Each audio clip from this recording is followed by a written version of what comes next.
स्वागत है आपका फाइनल ट्रेड में। नमस्कार, मैं हूं दीपांशु भंडारी। एक्शन के लिए हो जाइए तैयार, क्योंकि बाजार में एक रिकवरी आपको आती हुई दिखी है। 150 अंक ऊपर है डाउ फ्यूचर्स और हमारे बाजार भी 15,800 पर वापस आते हुए दिखे हैं। क्या यहां से और तेजी बनेगी? ग्लोबल सहारे के बीच हमारे बाजारों की चाल कैसी रहेगी और कौन से स्टॉक्स, कौन से सेक्टर्स पर रखनी है नजर? डेटा क्या कह रहा है, क्या होगी स्ट्रैटेजी, ये सब जानना है जरूरी। आइए करते हैं शो की शुरुआत। Anil ji, good afternoon sir. काफी सारा एक्शन आना बाकी और थोड़ा थोड़ा फॉर्म में इस समय बाजार आते हुए दिख रहे हैं। बताएं सर। बिल्कुल गुड आफ्टरनून दीप, और बिल्कुल एक अच्छी रिकवरी आई है जिससे तरह से स्पेशली निफ्टी में, और रिकवरी की वजह साफ है डाउ फ्यूचर्स। तो आइए पहले एक बार जरा बड़ी बातें देख ले, उसके बाद इस रिकवरी पर पूरा विश्लेषण करेंगे। हल्का फुल्का दबाव है बाजार में, बहुत ज़्यादा नहीं, क्योंकि रिकवरी दिन में 2 बार रिकवरी की है बाजार ने। एक बार 15,800 के ऊपर निकला, वापस नीचे आया, वापस ऊपर आता हुआ दिख रहा है। तो दोनों चीज़ें होती दिख रही है, ऊपरी स्तरों पर प्रॉफिट बुकिंग और लोअर लेवल पर खरीदारी। बैंक निफ्टी अभी भी 35,600 के आसपास है, और 33,600 के आसपास है। बैंक्स और एनबीएफसीज में अभी भी दबाव बना हुआ है, ये थोड़ा सा आज प्रेशर में। बाकी सेक्टर उतने बुरे नहीं है। मेटल्स खरीदारी दिखा रहे हैं, 1% ऊपर है मेटल इंडेक्स। डाउ फ्यूचर्स 150 अंक ऊपर अब हो चुका है और यहीं से मजबूती आती दिख रही है। तो आज की रिकवरी में पूरी की पूरी क्रेडिट डाउ फ्यूचर्स की तरफ है। यूरोप के बाजार भी 1% मजबूत आपको नजर आएंगे। तो ये है अब तक का रुझान। बिल्कुल, तो और बढ़िया रुझान दिख रहा है सर। स्टॉक स्पेसिफिक एक्शन जैसे हम बात कर रहे हैं, कल भी बात करी थी, आज भी बात करी थी, वो अच्छा होता दिख रहा है। थोड़ा रोटेशन है बाजार में, बट जरा बाजार की चाल बताएं, क्योंकि 15,800 कन्विंसिंगली क्रॉस नहीं कर पा रहा है, बट दूसरी बार अटेम्प्ट जरूर करा है जी। और डाउ फ्यूचर्स की सुस्ती में भी थोड़े सुस्त हुए, डाउ फ्यूचर्स की रिकवरी में हम अच्छा रिकवर हो रहे हैं, तो वहीं पर नजर रखनी है। हमारे बाजार में भी थोड़ा एक्शन है उसका। दीप देखिए, एक चीज तो देखो क्लियर कट है कि हमारी रिकवरी जो कुछ भी हुई है अमेरिका की वजह से हुई है। और 150 पॉइंट अगर डाउ फ्यूचर्स ऊपर है तो हमें खराब तो नहीं होना, इतना तो हमें समझ है, इतनी अक्ल तो है, करेक्ट। लेकिन क्या हम उतने मजबूत हो रहे हैं जितना डाउ फ्यूचर्स मजबूत हो रहे हैं? तो उसका जवाब ना है, उतनी मजबूती नहीं आ रही, करेक्ट। हाँ, हम डाउ फ्यूचर्स 150 ऊपर होने के बावजूद हम अभी भी लाल निशान में है, और स्पेशली बैंक निफ्टी में अभी भी वो मजबूती नहीं बन रही।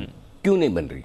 अब इस क्यों का जवाब डाउ में नहीं है, इस क्यों का जवाब हमारे अपने यहाँ है। अच्छा, 2 चीजें। एक, कच्चा तेल। एक बार जरा कच्चा तेल का दाम दिखाइए। $116 के ऊपर हमने लास्ट देखा था, अभी देखो और बढ़ रहा है, 116 के आसपास है, ठीक है। और दूसरा, रुपया लाइफ टाइम लो पर।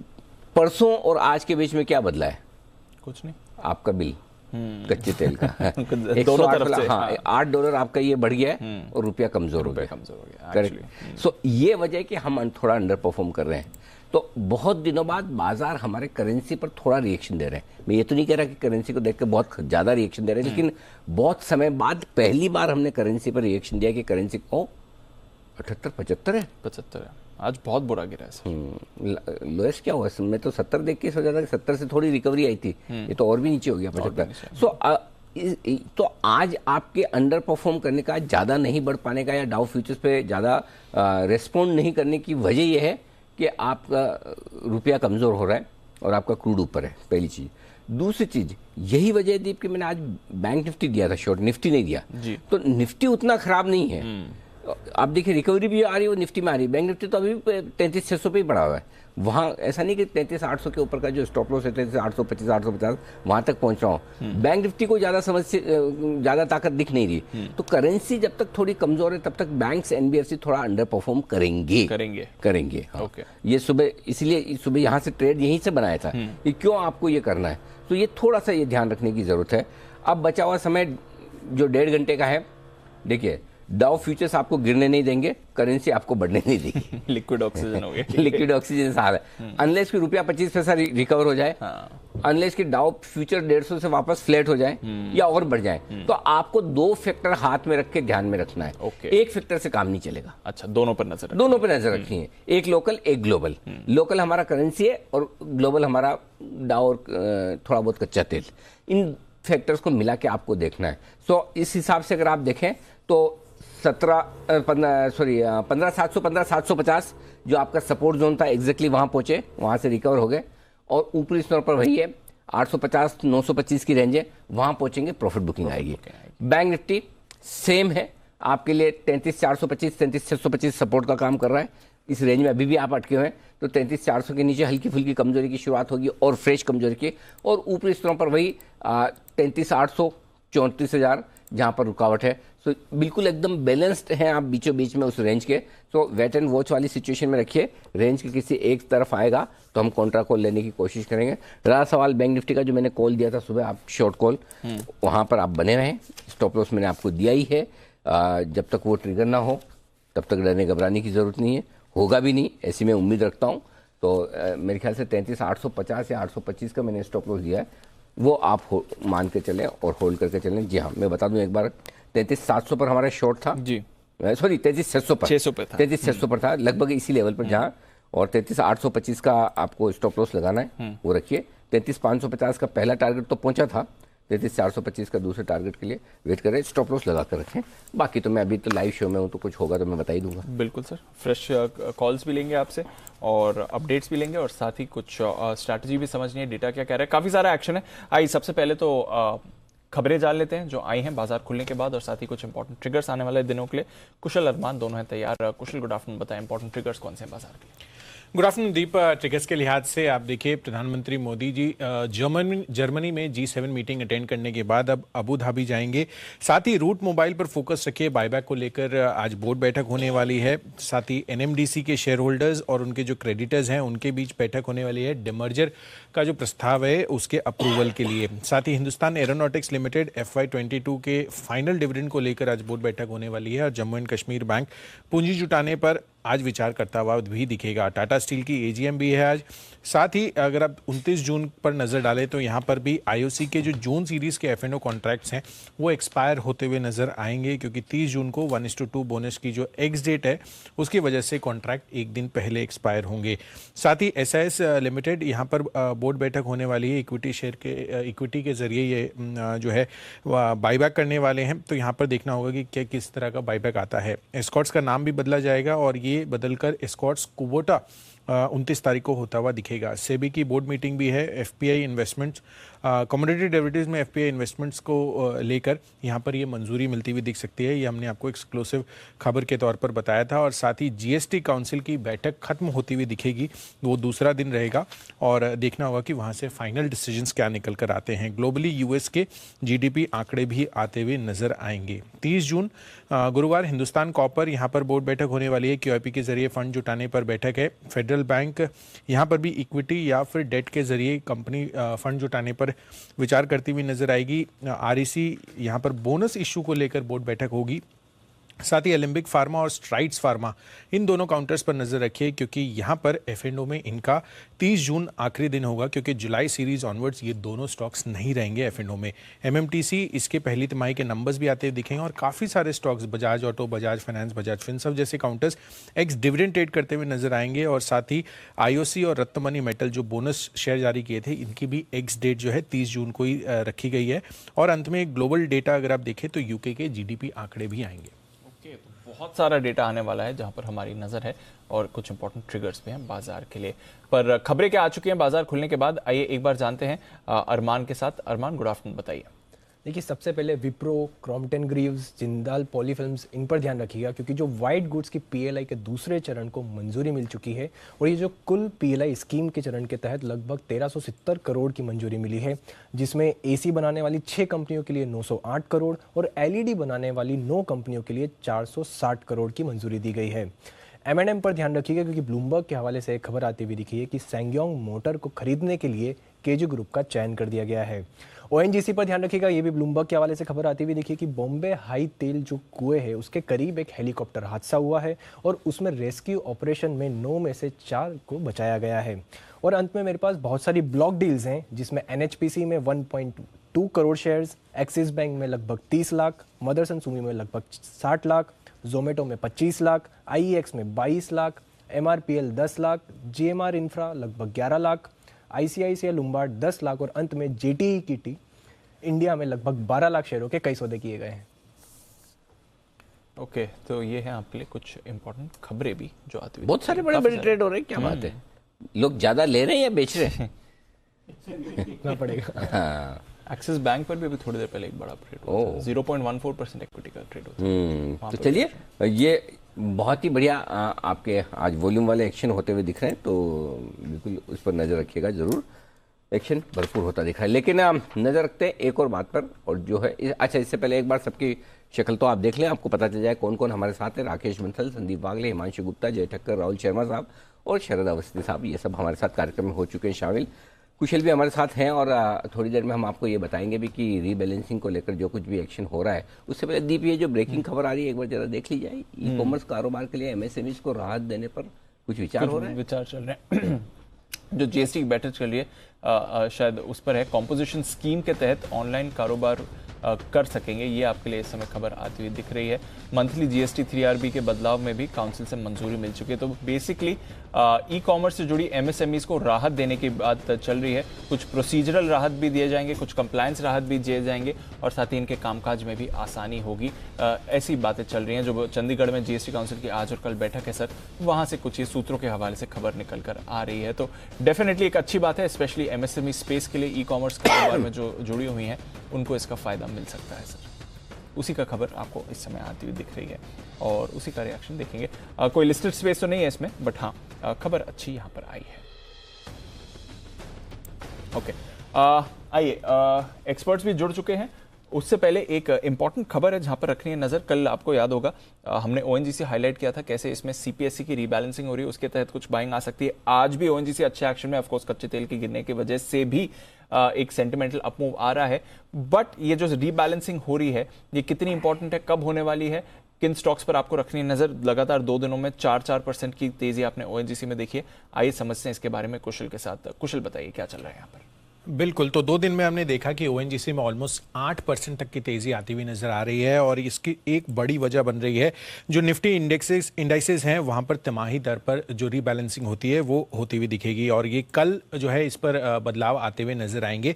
तो यहाँ पर फोकस रखिए 3 इंडाइसेस, सीपीएससी, निफ्टी और साथ ही निफ्टी बैंक में जो जिस तरह के जिन स्टॉक्स में बदलाव है वो मैं आपको बता देता हूँ। सबसे पहले सीपीएससी में जो बदलाव है उसमें ओएनजीसी सबसे पहला है। आप देखिए जो वेटेज में बदलाव है 3.2% इनकी वेटेज बढ़ती हुई दिखेगी और इन्फ्लोस के लिहाज से आप देखिए तो लगभग 80 मिलियन जो है ये आते हुए नजर आएंगे। तो $80 मिलियन इसका इन्फ्लो होगा। साथ ही दूसरी तरफ एनटीपीसी और पावर ग्रिड पर नजर रखिए, यहाँ पर वेटेजेस 1.5 और 0.87% कट होती हुई दिखेंगी, जिसमें 36 मिलियन और $21 मिलियन का आउटफ्लो होता हुआ दिखेगा। कुछ निफ्टी में भी बदलाव है जिसमें ओएनजीसी अगेन यहाँ पर 0.05% वेटेज इंक्रीज होंगी, $13 मिलियन यहाँ पर भी ऐड होंगे। साथ ही भारतीय एयरटेल 0.05% यहाँ पर भी इंक्रीज होता हुआ दिखेगा। तो इनफ्लोज आप इस स्टॉक के लिए भी एक्सपेक्ट करके चल सकते हैं। साथ ही रिलायंस और इन्फोसिस यहाँ पर थोड़े से कट होंगे बट बहुत ज़्यादा आउटफ्लो जो है यहाँ पर आते हुए नहीं दिखेंगे। 6 और 4 मिलियन डॉलर निकलते हुए नजर आएंगे। एंड लार्जली निफ्टी बैंक में भी अगर आप बदलाव देखें तो वेटेज वाइज एक्सिस बैंक और एसबीआई इन दोनों में बड़े बदलाव हैं। वेटेज वाइज 1.04% और 0.3% निफ्टी बैंक में यहाँ पर इनकी वेटेज बढ़ती हुई दिखेगी, जिसमें 43 मिलियन और 12 मिलियन डॉलर्स ऐड होते हुए नजर आएंगे। पर दूसरी तरफ जो प्राइवेट सेक्टर बैंकिंग स्पेस के काउंटर्स हैं, एचडीएफसी बैंक, आईसीआईसीआई बैंक और कोटक बैंक, यहाँ पर पर्टिकुलरली गिरावट देखने को मिलेगी, जिसमें 32, 28 और 14 मिलियन डॉलर्स आउटफ्लो होता हुआ नजर आएगा। तो ओवरऑल काफी सारे ऐसे स्टॉक्स हैं जिसमें इनफ्लोज हैं और दूसरी तरफ आउटफ्लोज वाले स्टॉक्स भी मैंने हाईलाइट किए। तो इनफ्लो वाले खास कौन कौन से हैं? जरा मैं शरद जी से सवाल पूछ लूं। बिल्कुल, शरद जी शॉर्ट वाले तो बताएंगे नहीं बताएंगे तो लॉन्ग वाले ही, है ना? तो किस में इनफ्लो आ सकते हैं? जो इनफ्लोज में लार्जली ओएनजीसी है, साथ ही एक्सिस बैंक है, भारतीय एयरटेल है और एसबीआई है। ओएनजीसी, एक्सिस, भारतीय और एसबीआई, तो दो बैंक हो गए, एक्सिस और एसबीआई, ओएनजीसी और भारतीय एयरटेल। शरद जी चारों में से कोई क्या पसंद है? और चारों पसंद है तो क्रम से बताइए, नंबर 1 पे कौन सा है, नंबर 4 पे कौन सा है? नंबर 1 पे भारतीय होगा, सेकंड पे एक्सिस, थर्ड पे एसबीआई और फोर्थ पे ओएनजीसी। चारों की चारों पसंद है, कोई ऐसा नापसंद है ही नहीं आपको? नहीं, देखिए भारतीय में वैल्यू ग्रोथ की अच्छी स्टोरी है। अगले 2 साल में हमें लगता है आरपूज में और इम्प्रूवमेंट लगातार रहनी चाहिए। कंपैरेटिवली इंडिया में आरपू सबसे कम है अभी, तो वो फायदा भारतीय में आपको अगले 2 साल में दिखेगा। प्लस 5G का एडवेंट भी है। और एसबीआई और एक्सिस में वैल्यूएशंस काफी अट्रैक्टिव हैं, तो हमें लगता है वहाँ भी ग्रोथ की काफ़ी गुंजाइश है, जैसे जैसे एडवांसेस में ग्रोथ आती है। ओएनजीसी, हालांकि कमोडिटीज़ पे मैं जनरली ऑयल पे बहुत बुलिश नहीं हूँ, बट अभी आपको स्टॉक 3-4 टाइम पे मिल रहा है, तो मुझे लगता है यहाँ पे कुछ ऐसा रिस्क रह नहीं जाता इन वैल्यूएशंस पे। तो ये है आपके लिए चारों स्टॉक्स जहाँ पर खरीदारी करने का मौका आपके लिए शरद जी की तरफ से। फंडामेंटल एक्सपर्ट होने का ये बड़ा फायदा। कुछ ना कुछ पसंद आ ही आ ही जाता है, मिल भले जाता है। क्रम ऊपर नीचे हो जाए वो अलग बात है, लेकिन एक स्टॉक बड़ा पसंद आ रहा है बंसल जी को, और बंसल जी बहुत जल्दी में है या पता नहीं, सिमी जी से आइडिया लिया है इन्होंने सुबह सुबह, पिक ऑफ द सीरीज, अगली सीरीज। हाँ सिमी जी आज ही हाँ, टीवीएस सिमी जी मोटर्स। हाँ देखिए, तो बंसल जी कह रहे हैं मुझे भी पिक ऑफ द सीरीज देना है। इतनी जल्दी सर? हाँ, तो वो थोड़ी देर में बंसल जी तैयार हो रहे हैं पिक ऑफ द सीरीज देने के लिए, और जब पिक ऑफ द सीरीज की तैयारी हो जाएगी बंसल जी की तो हम उनके पास पहुंचेंगे। इस बीच राहुल शर्मा साहब हमारे साथ कार्यक्रम में हो चुके हैं शामिल, जरा एक बार उनसे भी बातचीत की जाए। शर्मा साहब जरा एक बार पहले व्यू दीजिए इंडेक्स को लेकर, निफ्टी और बैंक निफ्टी क्या लेवल्स आप देख रहे हैं, क्या इंपॉर्टेंट है सर? जी नमस्कार नमस्कार सर जी और दीपांशु जी, प्रणाम। देखिए निफ्टी में 15,800 का एक पेन पॉइंट बना है डेरिवेटिव्स डेटा के हिसाब से। अगर 15,800 का लेवल हम क्रॉस करके सस्टेन करते, 1 घंटे भी अगर रुकते, तो मेरे हिसाब से रुझान जो एक्सपायरी का है पॉजिटिव की तरफ मुड़ जाएगा और 15,950 के लिए निफ्टी अटेम्प्ट करता हुआ दिखेगा। आज के सेशन में मोटा मोटी जो ओवरऑल ऑप्शंस का डेटा रहा है वो दोनों साइड का रहा है। 15,800 पे हमने हेवी कॉल राइटिंग देखी है, 15,700 के पुट राइटर्स ने जरा भी यहाँ पर अपनी पोजीशंस अनवाइंड नहीं की है। तो मेरे हिसाब से आज का session has belong to put writers, लेकिन कल या परसों के सेशन में अगर 15,800 का लेवल सस्टेन होता हुआ दिखता है तो मेरे हिसाब से एक अच्छी शॉर्ट कवरिंग बनेगी। जहां तक सेक्टर का सवाल है, 2 सेक्टर क्लियरली आज लीडर्स है, एक ऑटोमोबाइल्स और दूसरा मेटल्स, जहां पर थोड़ी शॉर्ट कवरिंग देखने को मिल रही है। तो मेरे हिसाब से ब्रॉडली जो अगले 2 दिन का सेटअप है निफ्टी के अंदर रेंज बाउंड का है, लेकिन लेवल्स के हिसाब से अगर हम 15,800 का लेवल निकालते हैं तो मेरे हिसाब से यहाँ पर एक फ्रेश लॉन्ग ट्रेड बनेगा पोजिशनली निफ्टी के लिए, जहां पर टारगेट 15,950 तक का आता है। ओके, तो ये है आपके लिए 15,800 के ऊपर टिकना जरूरी है। डेटा मेरे भी तैयार होते दिख रहे हैं, दीप थोड़ी देर में मैं भी बताऊंगा, लेकिन उससे पहले एक बार जल्दी से बिगुल पिक ऑफ द सीरीज का बंसल जी और अदृश्य कुणाल जी के लिए।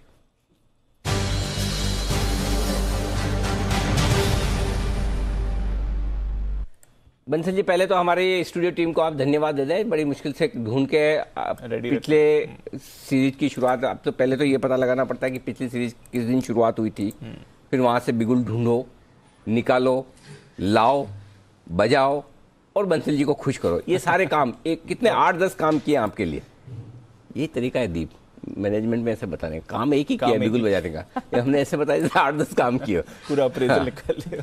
मैंने ऐसा सुना है, पता नहीं एमबीए में ऐसा सिखाया जाता है कि आपने एक काम को 8-10 काम कैसे बताया जाए। ओके, तो बंसल जी हमारी टीम ने जो 8-10 काम किए आपके लिए, उनको धन्यवाद देते हुए बताएं sir pick of the series. Anil ji आपका धन्यवाद, अनिल जी टीम का भी धन्यवाद। अनिल जी काम तो करा है अनिल जी, और आपने एक काम को 10 काम नहीं अनिल जी, एक प्रेशर बना दिया अनिल जी, परफॉर्मेंस का प्रेशर बना दिया आपने। एक काम का 10 काम करके जो एमबीए वालों के साथ होता है। अच्छा भाई, तो एमबीए कौन कौन है अपने, एक मिनट पैनल में एमबीए कौन कौन है?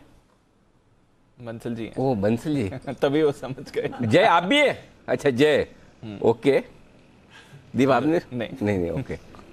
तो जय ऐसा, ये मतलब ये सही है कि ऐसे ही किया जाता है एमबीए में, ऐसा सही है जैसा अभी बंसल जी ने विश्लेषण किया?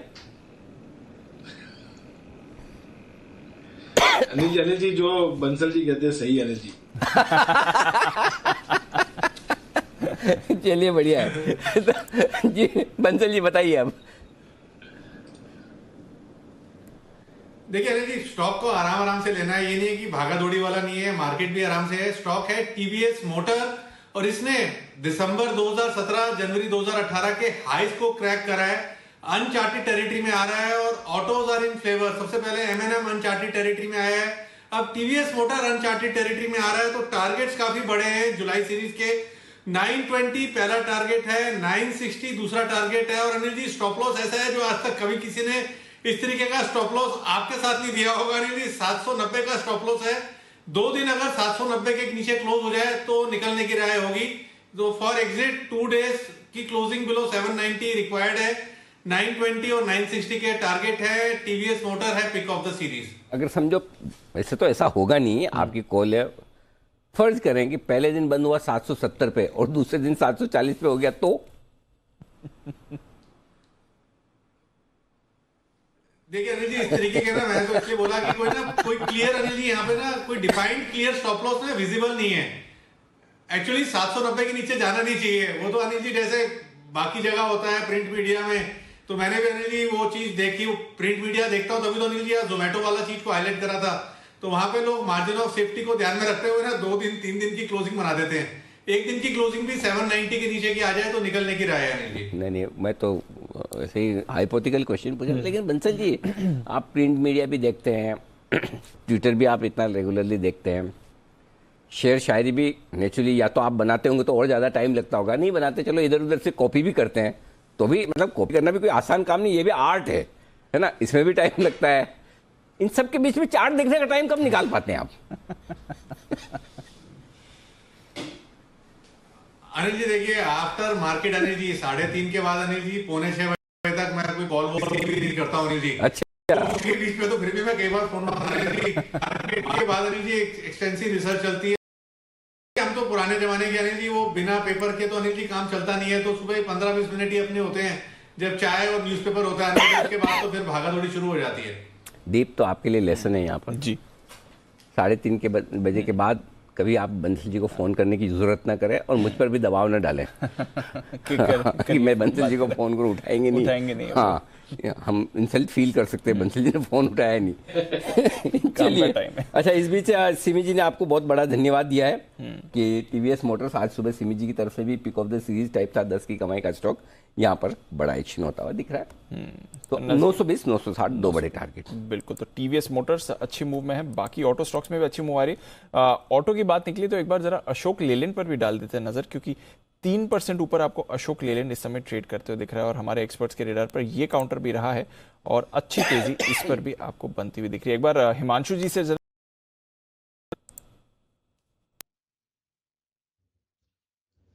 गुड आफ्टरनून दीप, good afternoon Anil ji. In fact honestly जब बंसल जी ने पिक ऑफ द सीरीज का जिक्र किया तो मुझे लगा कि शायद ये अशोक लेलैंड के बारे में ही जिक्र करना चाह रहे हैं, क्योंकि जिस हिसाब का स्ट्रॉन्ग ब्रेकआउट यहाँ पर आते हुए नजर आ रहा है, ये भी एक प्रबल दावेदार है फ्रेश ब्रेकआउट का। इनफैक्ट कल के ही सेशन में मैंने एक्सपायरी तक के लिए किसमें ऑप्शन ट्रेड दिया था 140 का 4 रुपए के आसपास, जो कि ऑलरेडी 6 रुपए हो चुका है। मुझे लगता है कि ये मच अवेटेड ब्रेकआउट यहाँ पर दिखाने की तैयारी कर रहा है। पूरे बाजार की वॉलेटिलिटी के बावजूद ये स्टॉक अपने हाइस के आसपास बना रहा, और अब जब ऑटो स्टॉक्स में खरीदारी देखने को मिल रही है तो सबसे पहले ये स्टॉक एक अच्छी स्ट्रेंथ दिखाता हुआ नजर आ रहा है। मुझे लगता है कि ये स्टॉक कंजर्वेटिव साइड 165-170 रुपए तक के टारगेट जुलाई सीरीज में दिखाने का पोटेंशियल रखता है। तो बिल्कुल वैसे ही जैसे अभी बंसल जी ने टीवीएस मोटर के बारे में कहा कि कोई बहुत ज्यादा इन लेवल्स पर एकदम एग्रेसिवली खरीदारी ना करें, लेकिन अगर कोई भी खराब दिन मिलता है, वॉलेटिलिटी बाजार में आती है, डिप मिलती है, तो अशोक लेलैंड एक ऐसा स्टॉक है जो अगले 3 से 6 महीने के लिए आपके पोर्टफोलियो में होना चाहिए। तो ये है आपके लिए अशोक लेलैंड, पोर्टफोलियो में रखिए, यहाँ पर अच्छा एक्शन आ रहा है। बाकी ऑटो काउंटर्स में भी तेजी है, एमएनएम तो लाइफ हाई पर ट्रेड कर रहा है। आइए जय के रेडार पर कौन सा स्टॉक आया ये जानते हैं, बिगुल जय का जैकपॉट।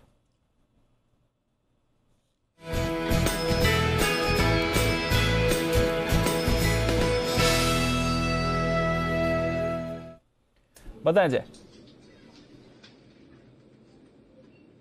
दीपांशु, मेटल्स में जबरदस्त आज एक शॉर्ट कवरिंग हमें देखने मिल रही है, एंड ऑटो तो चल ही रहा है। मॉर्निंग से हम बात कर ही रहे कि ऑटो में ऑयल एंड गैस ओएमसीज में मूव था, बट मुझे ऐसा लग रहा है कि मेटल्स में जो हिसाब से शॉर्ट कवरिंग देखने मिल रही है दीपांशु, ये थोड़ी और एक्सटेंड हो सकती है। इसलिए वेदांता का 240 के स्ट्राइक का कॉल ऑप्शन खरीदने की सलाह है, बट जुलाई सीरीज का दी, बिकॉज मुझे वहां पर रिस्क और थोड़ा बेटर लग रहा है।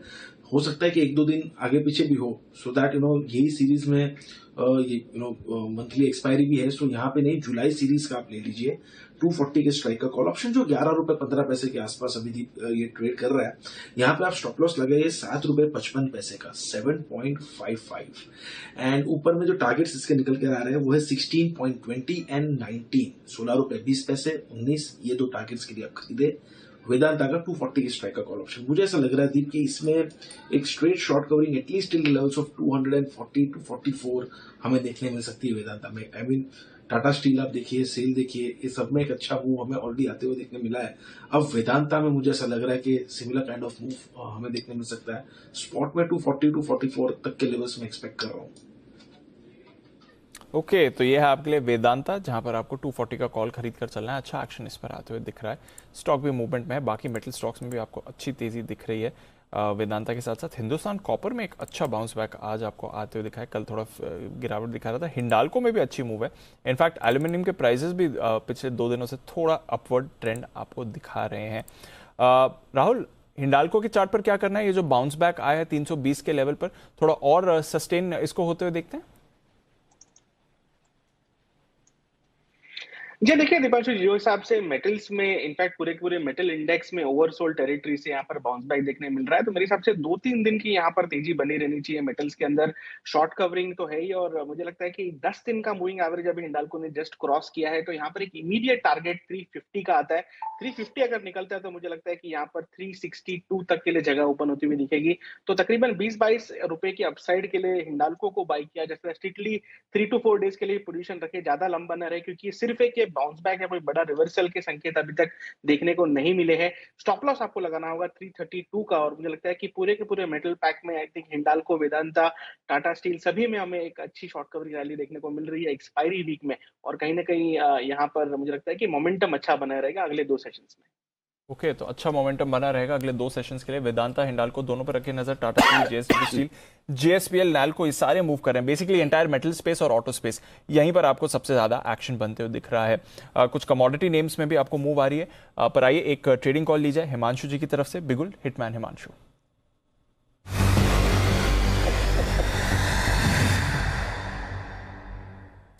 बताएं हिमांशु जी। दीपांशु, खरीदारी का आइडिया है और खरीदना है गुजरात गैस के फ्यूचर्स को।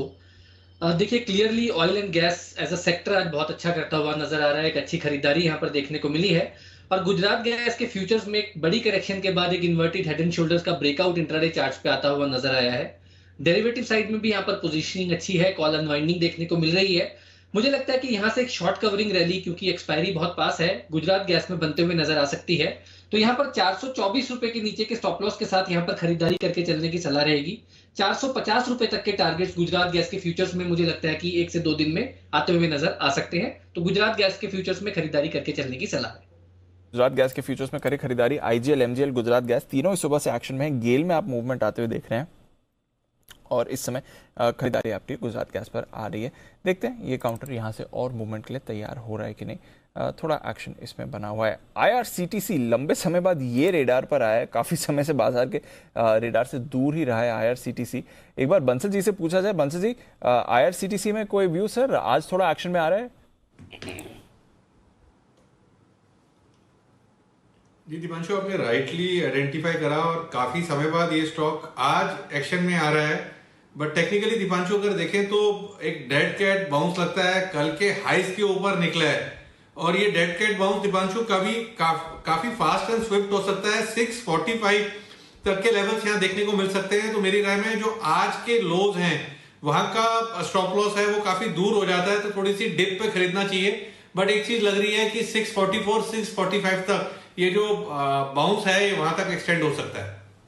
तो 644 645 के बाउंस के लिए यहाँ पर आप खरीदारी या एटलीस्ट ट्रेड के लिए एक नजर बना सकते हैं। जहां तक सवाल है आईआरसीटीसी का, इंटरेस्टिंग काउंटर है। ये ज्यादातर आजकल बाजार के रेडार पर है नहीं, बट इस पर एक मूव जरूर आ रही है। नजर रखिए इस पर भी। नजर रखिए डेल्टा पर, वहां पर थोड़ा थोड़ा एक्शन बन रहा है। हालांकि बैन लिस्ट में है वायदा कारोबार की, बट थोड़ा मूव आपको वहां पर बन रहा है। 1-2 कैश काउंटर्स पर भी रखिए नजर। उज्जीवन लिमिटेड ये थोड़ा मूवमेंट दिखा रहा है, 5% ऊपर है। कुछ स्पाइक आया, आई थिंक कुछ इन्वेस्टर मीटिंग भी थी, कुछ कमेंट्स वहां से भी निकले, जिसकी वजह से बाजार इस पर एक बार नजर बनाए हुए है। एक बार हिमांशु जी से जरा इसकी चार्ट पर राय ले ली जाए। हिमांशु जी, उज्जीवन 128 के लेवल पर इस समय। दीपांशु देखिए, वैसे तो ओवरऑल स्टॉक एक डाउनवर्ड ट्रेंड में है, और काफी बड़ी गिरावट के बाद स्टॉक एक कोशिश कर रहा है कि 122 124 का जो सपोर्ट है वहां से एक रिवर्सल अटेम्प्ट कर सके। पिछले 4 दिनों की यहाँ पर जो नेगेटिविटी है उसको नेगेट करते हुए स्टॉक ने एक बुलिश क्लोजिंग, बुलिश पैटर्न आज के दिन बनाया है। मुझे लगता है कि यहाँ से बेहद शॉर्ट टर्म के नजरिए से इंपॉर्टेंट रहेगा देखना 133 135 तक का जोन। हो सकता है स्टॉक वहां तक की एक रिकवरी अटेम्प्ट करे। लोअर साइड में 125 रुपए का एक स्ट्रिक्ट स्टॉप लॉस ले। स्टॉप लॉस के साथ स्ट्रिक्ट स्टॉप लॉस लगा के चलने की सलाह रहेगी, क्योंकि ओवरऑल जो ट्रेंड है वो बहुत स्ट्रांग नहीं है। ये है आपके लिए उज्जीवन पर राय। आइए महिंद्रा एंड महिंद्रा, ये स्टॉक है बड़े फोकस में। क्यों? बताने के लिए तैयार है आशीष चतुर्वेदी, और उसके बाद सेठी साहब भी फोन लाइन पर जुड़ चुके हैं। लेकिन सेठी साहब का चूंकि समय हुआ नहीं, 2 मिनट पहले जुड़ चुके हैं, तो सेठी साहब पूरा लिंक सुनेंगे महिंद्रा एंड महिंद्रा का आशीष के मुंह से, और उसके बाद हम सेठी साहब से लेंगे उनकी सदाबहार पिक्स। जी आशीष बताइए सर, आपके लिए एक और नया हमने व्यूअर जोड़ा है सेठी साहब के तौर पर। सर ये तो हमारे पुराने व्यूअर है। अच्छा पुराने, ओके बताइए सर। नई स्कॉर्पियो लॉन्च हो गई है, सबको पता है। सुबह मैंने आपको ब्रोकरेज हाउस की रिपोर्ट्स भी बता दी कि सीएलए से खरीदारी की राय दे रहे हैं 1356, सब बुलिश है। लेकिन हमारी टीम ने काफी इंटरेस्टिंग जो है यहाँ पर डेटा कलेक्ट किया है। सबसे पहले अगर आप देखें तो ये स्टॉक ऐसा है जो पूरे ऑटो पैक को और साथ में निफ्टी 50 को लगातार लंबे समय से जो है पूरी तरीके से आउट परफॉर्म कर रहा है। आप एक हफ्ते का प्रदर्शन देखें तो निफ्टी ऑटो में 6% की तेजी आई है, लेकिन महिंद्रा एंड महिंद्रा 8.5-9% की तेजी यहां पर देखने को मिली। 3 महीने के लिहाज से भी अगर आप देखें तो एमएनएम में 36% का उछाल देखने को मिला है, वहीं निफ्टी ऑटो केवल 12% चला है। 6 महीने के लिहाज से भी देखें तो निफ्टी 50 और निफ्टी ऑटो दोनों को क्लियरली आउट परफॉर्म किया है 31% के बढ़िया रिटर्न्स के साथ। एक और ऑब्जर्वेशन ये भी है कि पिछले 3 दिनों से अगर आप देखें तो जो 15 डे एवरेज डेली वॉल्यूम होता है इसका करीब 1.4 टाइम ज्यादा वॉल्यूम जहां पर आपको देखने को मिल रही है, और करीब पिछले 3 दिनों में देखें तो औसत से ज्यादा जो है डिलीवरेबल क्वांटिटीज यानी 55% के आसपास की जो है 55-56% की जो टोटल ट्रेडेड क्वांटिटीज है इसमें डिलीवरीज का भी योगदान देखने को मिला है। एक और खास बात यह भी कि आज की तेजी के साथ अगर क्लोजिंग ऊपरी तरफ होती है तो ऑल टाइम हाई ब्रेकआउट यहां पर देखने को मिलेगा। 50, 100, 200 तीनों जो अहम डीएमएज हैं इनके ऊपर की जो है यहाँ पर स्तर देखने को मिल रहे हैं। तो टेक्निकली सर हमारी टीम को काफी बढ़िया लग रहा है, और बाकी फंडा तक तो हमने सुबह विस्तार से डिस्कस कर ही लिया। तो ये है आपके लिए महिंद्रा एंड महिंद्रा पर तकनीकी तौर पर भी राय और फंडामेंटल तो है ही, लेकिन तकनीकी तौर पर चूंकि आपने बता ही दिया है, एक फंडामेंटल राय फिर मैं शरद जी से ले लूँ। शरद जी, स्कॉर्पियो के लॉन्च पर बड़ा खुश है बाजार, बताएं सर महिंद्रा एंड महिंद्रा पर क्या है आपकी राय? हाँ जी, हमें भी लगता है कि पॉजिटिव ही रहना चाहिए। स्कॉर्पियो की लॉन्च से कितना पॉजिटिविटी आएगी वो तो देखना पड़ेगा, बट एग्जिस्टिंग जो 2 मॉडल्स अभी लॉन्च किए हैं, चाहे थार हो एक्सयूवी 700 हो, दोनों का रेस्पॉन्स काफ़ी बढ़िया है और अभी भी डिमांड पुल काफ़ी स्ट्रॉन्ग है दोनों ब्रांड, दोनों प्रोडक्ट्स की। तो हमें लगता है ये कंटिन्यू करेगा, और नंबर्स के हिसाब से हमारा अनुमान है कि लगभग 68 से 70 रुपए की अर्निंग इस साल की आनी चाहिए।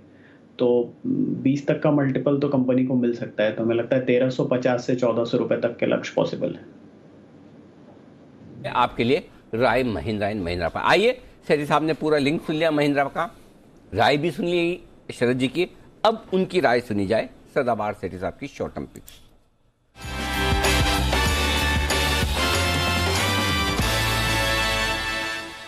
सेठी साहब स्वागत है आपका। 2 स्टॉक्स होंगे, दोनों खरीदारी के, दोनों कैश मार्केट के। Good afternoon Anil ji, good afternoon Deepanshu. बिल्कुल 2 स्टॉक्स, दोनों कैश मार्केट के, दोनों में खरीदारी करनी है। और अनिल जी थोड़ी देर पहले आपने कहा एक व्यूअर आपने जोड़ा है। हाँ। मेरे कैबिन में तो अनिल जी जी बिजनेस और ओनली जी बिजनेस चलता है, और बाकी सब जगह वो तो पता है, बाकी का बताओ। बाकी का थोड़ी लिबर्टी है, बाकी जी बिजनेस ही चलता है जो इससे रिलेटेड, मार्केट से रिलेटेड जहाँ पे भी है। बिल्कुल ठीक बात है, धन्यवाद सेठी साहब। बताएं सर आज की पिक्स। अरे जी, जो आज की पिक है, पहले स्टॉक का नाम बोलता हूँ, वेस्ट कोस्ट पेपर, जो अभी 325 के लेवल पे ट्रेड करता है। अनिल जी, कल भी अगर आपको याद हो 2:30 बजे जब मैं इस सेगमेंट पे जुड़ा था तो मेरा कहना था कि पेपर सेक्टर्स, पेपर जो स्टॉक्स है वो मेरे रडार पे आ रहे हैं, और उसके तर्ज पे मैंने कल टीएनपीएल रिकमेंड किया था, तमिलनाडु न्यूज प्रिंट, जो कि 176-77 के लेवल पे रिकमेंड किया, अभी 182-83 के लेवल पे है, 3.5-4%, वो भी रिकमेंडेड लेवल से ऊपर है। पर अनिल जी, आज खबरें आई, जो इन्वायरमेंट मिनिस्टर है उन्होंने कहा है कि सिंगल यूज प्लास्टिक पे बैन लगेगा पूरे भारत में, which is a big positive for all these paper companies. और ऐसे भी ये जो स्टॉक है फंडामेंटली बहुत ही अच्छा स्टॉक है, बहुत निचले लेवल से इसको मैंने भी रिकमेंड किया है, चैनल पे कई सारे अदर एक्सपर्ट्स ने किया है, और शायद ये मालामाल वीकली या जो वैल्यू पिक अपने सेगमेंट्स होते हैं उसमें भी आया हुआ है स्टॉक निचले लेवल्स पे, और वहां से दमदार तेजी देखी गई है।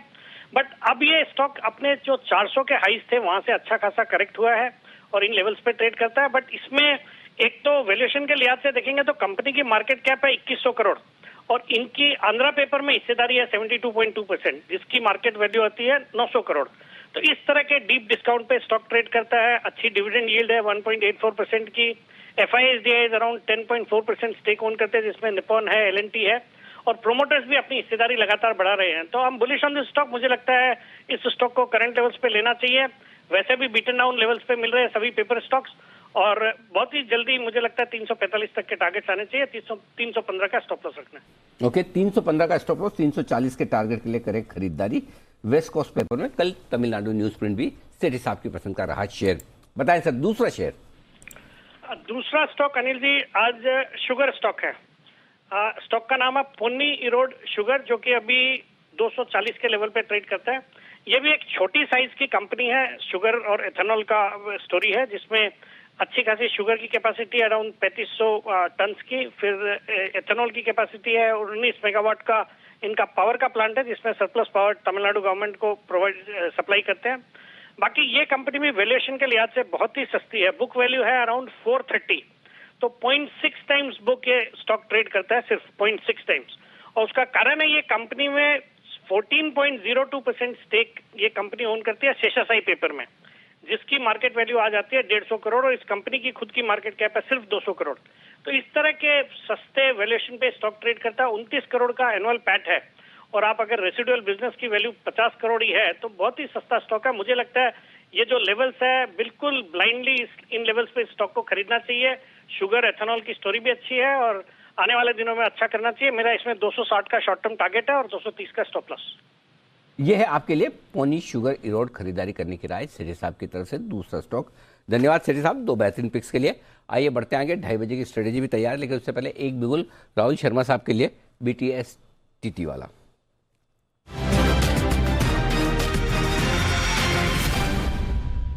राहुल जी बताएं सर। जी देखिए, रिलायंस इंडस्ट्रीज पर यहाँ पर निगाहें हैं। तकरीबन 16% बिल्टअप देखने को मिला आज के सेशन में और 57% रोल ओवर हुआ है।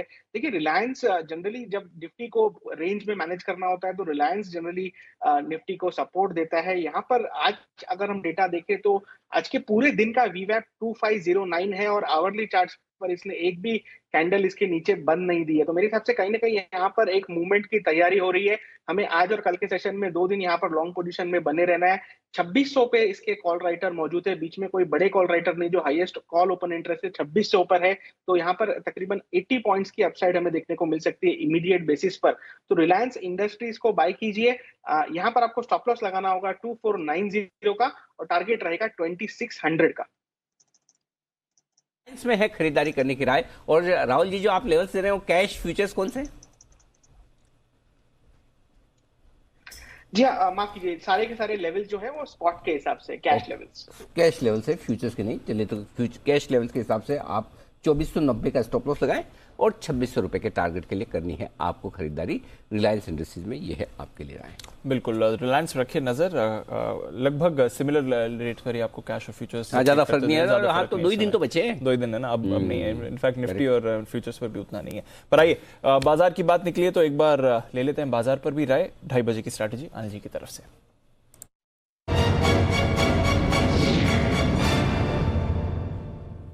सर, डाउ फ्यूचर्स देखिए 200 पॉइंट की तेजी इस समय आपको आती हुई दिख रही है, तो मोमेंटम वहां पर बढ़ रहा है, इसलिए निफ्टी भी अब पॉजिटिव टेरिटरी में आ गया। फाइनली आई थिंक पहली बार आज के ट्रेडिंग सेशन में निफ्टी पॉजिटिव टेरिटरी में आ गया। डाउ 200 पॉइंट ऊपर है, नैस्डैक फ्यूचर्स आपको 0.5% ऊपर दिख रहे हैं। यूरोप के बाजारों में भी अच्छी तेजी बन रही है, कल भी 0.5% ऊपर थे, आज आधे से 1% ऊपर है। एशिया में भी आपको मजबूत एक्शन दिखा था। हांगकांग कल 2.5% चढ़ने के बाद आज भी 1% ऊपर ही रहा। सिर्फ कच्चा तेल थोड़ा ऊपर आया और रुपी रिकॉर्ड लो पर है। ये 2 फैक्टर्स हैं जिस पर आपने अनिल जी कहा नजर रखनी है, बट उसके सामने डाउ फ्यूचर्स भी 200 पॉइंट ऊपर है। क्या करना है? देखिए, 15,800 सबसे क्रूशियल लेवल है। 15,800 के पुट पर 65 लाख शेयर हैं, कॉल्स पे 71 लाख शेयर है। और अब आप जब आखिरी 1 घंटे में घुस रहे हैं तो 15,800 के ऊपर घुस रहे हैं। और 15,800 को अगर आप होल्ड करके रखते हैं, जो कि करेंगे ऐसा लग रहा है क्योंकि दाव आपको सपोर्ट कर रहा है, तो ऐसे में आपके लिए अब ऊपर का टारगेट जो बनेगा, हल्की फुल्की रुकावट 850 के आसपास है, वो लगभग पहुंच ही गए हैं। 925 ये आपको नेक्स्ट लेवल दिखता है, जहां तक 900-925 तक जाने की कोशिश निफ्टी कर सकता है। और उसके बाद देखेंगे डाउ फ्यूचर्स की कितनी मजबूती रहती है। नहीं तो उन लेवल के आसपास प्रॉफिट बुकिंग की जाएगी, 900-925 के आसपास।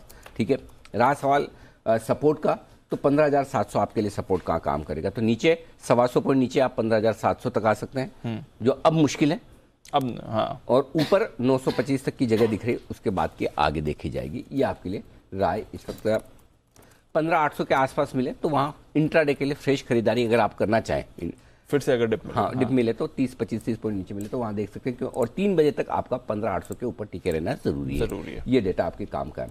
सपोर्ट नीचे 15,700 पर, इसलिए वहाँ 76 लाख शेयर हैं। 15,900 पर रिकॉर्ड, इसलिए वहाँ 68 लाख शेयर है। तो बहुत डेटा बैलेंस्ड है एकदम। 15,800 पे लगभग बराबर पुट कॉल है, 15,700 पर पुट जितने उतने ही 15,900 पर कॉल है। तो बहुत टाइट रेंज है, 200 पॉइंट की रेंज है, उसके बीचों बीच में 15,800 ये फिलहाल दिख रहा है आपको। 15,925 के ऊपर पार करके टिके तो फ्रेश तेजी बनेगी, 15,700 के नीचे जाकर गिरे तो थोड़ी बहुत 50-75 पॉइंट की कमजोरी जो आज होने वाली संभावना दोनों में कम दिख रही है। ना तो हम करते नहीं है, दिख रही कम है। ठीक है। बैंक निफ्टी निफ्टी जोर लगा रहा है, डाउ फ्यूचर्स 200 ऊपर है, फिर भी बैंक निफ्टी में वो ताकत तो नहीं है। ठीक है, 131 पॉइंट अब भी नीचे है बैंक निफ्टी। अब रहा सवाल ये कि बैंक निफ्टी में क्या लेवल्स इंपॉर्टेंट है। 33,500 के पुट पर हाईएस्ट ओपन इंटरेस्ट है 32 लाख शेयर। फ्रेश कमजोरी बैंक निफ्टी में तभी होगी जब आप 33,500 को तोड़कर नीचे ट्रेड करना शुरू करें। और आज का लो दीप जो है बैंक निफ्टी का वो है आपका 33,503 का ही है एग्जैक्टली, स्पॉट लेवल में बता रहा हूं। तो वहीं से घुमाएं। फ्रेश मजबूती कब होगी जब आप 34,000 को पार करके टिके, वहां पर 34 लाख शेयर है। तो 33,500 34,000 परफेक्ट दोनों पिलर बने हुए हैं आपके। तो 33,900 34,000 आता है, वहां बेचना है। 33,400 33,500 आता है, वहां खरीदना है।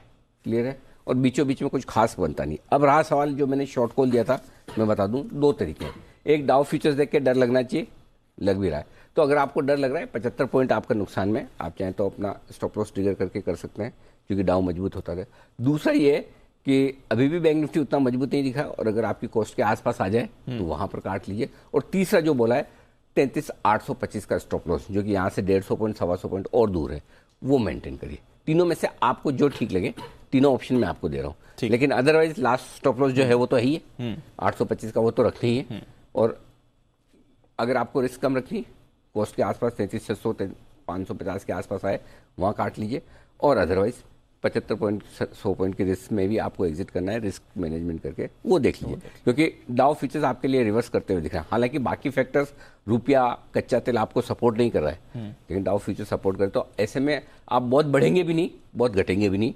तो इसलिए हो सकता है ज़्यादा पैसा ना बने तो ठीक है, कोई एक आध ट्रेड में ना भी बना, ना लगा, उतना भी ठीक है, क्या फर्क है। बट अगर डिप मिले तो आप खरीदारी कर सकते हैं, ये थोड़ा भरोसा आ रहा है, स्पेशली जिस तरह से निफ्टी में एक्शन बना हुआ है। आइए कुछ ट्रेडिंग कॉल्स लेनी हमारे एक्सपर्ट्स के साथ। चलते हैं पहले जय ठक्कर के पास, जय का जैकपॉट।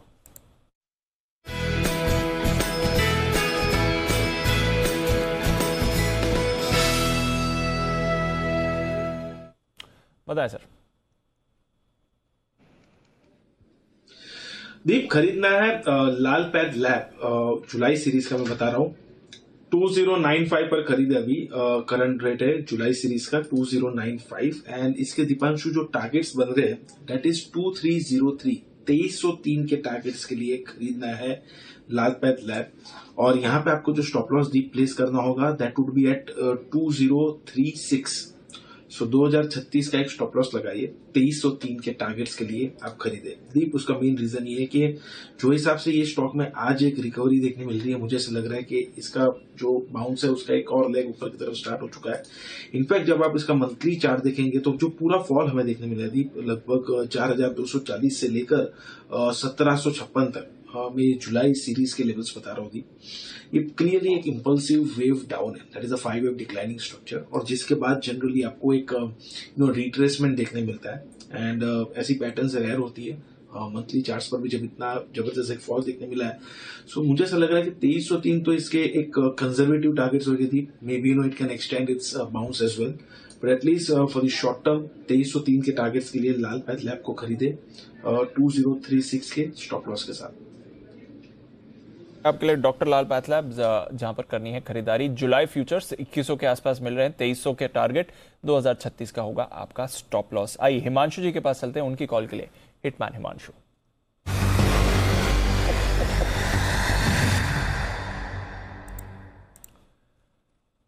बताएं हिमांशु जी। दीपांशु जी, पिछले कुछ मिनटों में जो बाजार में तेजी आई है उसमें मिड कैप आईटी में एक जबरदस्त तेजी देखने को मिली है। और यहाँ पर एक स्टॉक जो कि एक बड़ा ब्रेकआउट दिखाने की कोशिश कर रहा है, और मुझे लगता है कि ना केवल ये आजकल के लिए बल्कि 4 से 5 दिनों के लिए बहुत ही बेहतरीन लॉन्ग ट्रेड है। स्टॉक का नाम है माइंड ट्री। देखिए बहुत ही अच्छा यहाँ पर एक कंसोलिडेशन देखने को मिला है। स्टॉक ने एक हायर लो बनाया और उसके बाद एक इन्वर्टेड हेड एंड शोल्डर का ब्रेकआउट यहाँ पर भी आता हुआ नजर आया है। ठीक ठाक ओआई रोलओवर्स यहाँ पर देखने को मिले हैं। प्रीवियस वीक का हाई यहाँ पर स्टॉक निकाल रहा है और मुझे लगता है कि ये स्टॉक यहाँ से वन वे 3200 तक की रैली दिखाने के लिए तैयार है। तो मुझे लगता है कि माइंडट्री के फ्यूचर्स में यहाँ पर करंट लेवल्स पे खरीदारी करके चला जा सकता है। 2960 का स्टॉप लॉस लगाएंगे। पहला टारगेट रहेगा 3040 3050, दूसरा टारगेट 3100 का। लेकिन मुझे लगता है कि जो स्विंग ट्रेडर्स हैं यहाँ पर बहुत ही बेहतरीन रिवॉर्ड टू रिस्क है। 3200 रुपए के एक टारगेट के लिए माइंडट्री के फ्यूचर्स में खरीदारी करके चलने की सलाह है। भाई साहब कितने टारगेट देना चाहते हैं हिमांशु जी? सिमी जी से भी ज्यादा दोगे आप? अनिल जी 3200 के बीच के सारे टारगेट्स हैं। हाँ, वो प्रॉब्लम ये नहीं आप सिमी जी के बराबर दे रहे हो, प्रॉब्लम ये दूसरी है, बाद में आएगी जब सिमी जी शो में आएगी।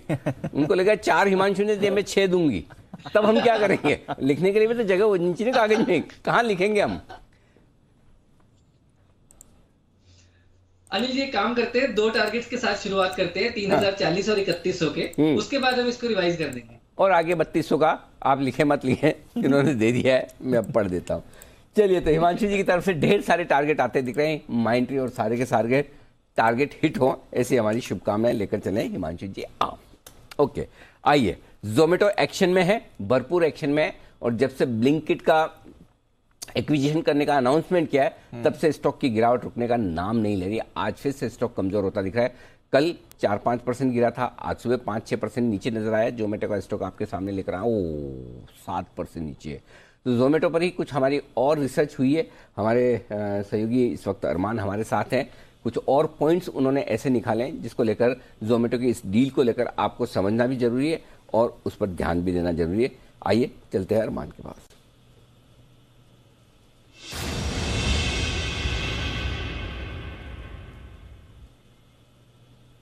बताएं अरमान, और क्या क्या डिटेल रिसर्च में निकल कर आया है जोमेटो के लिए? सर सबसे पहली बात तो क्योंकि अब जितना खोदो उतना खड्डा गहरा होता जाता है। यस सर, एक्चुअली में ज्यादा मत करो, पाताल लोक तक पहुंच जाओगे।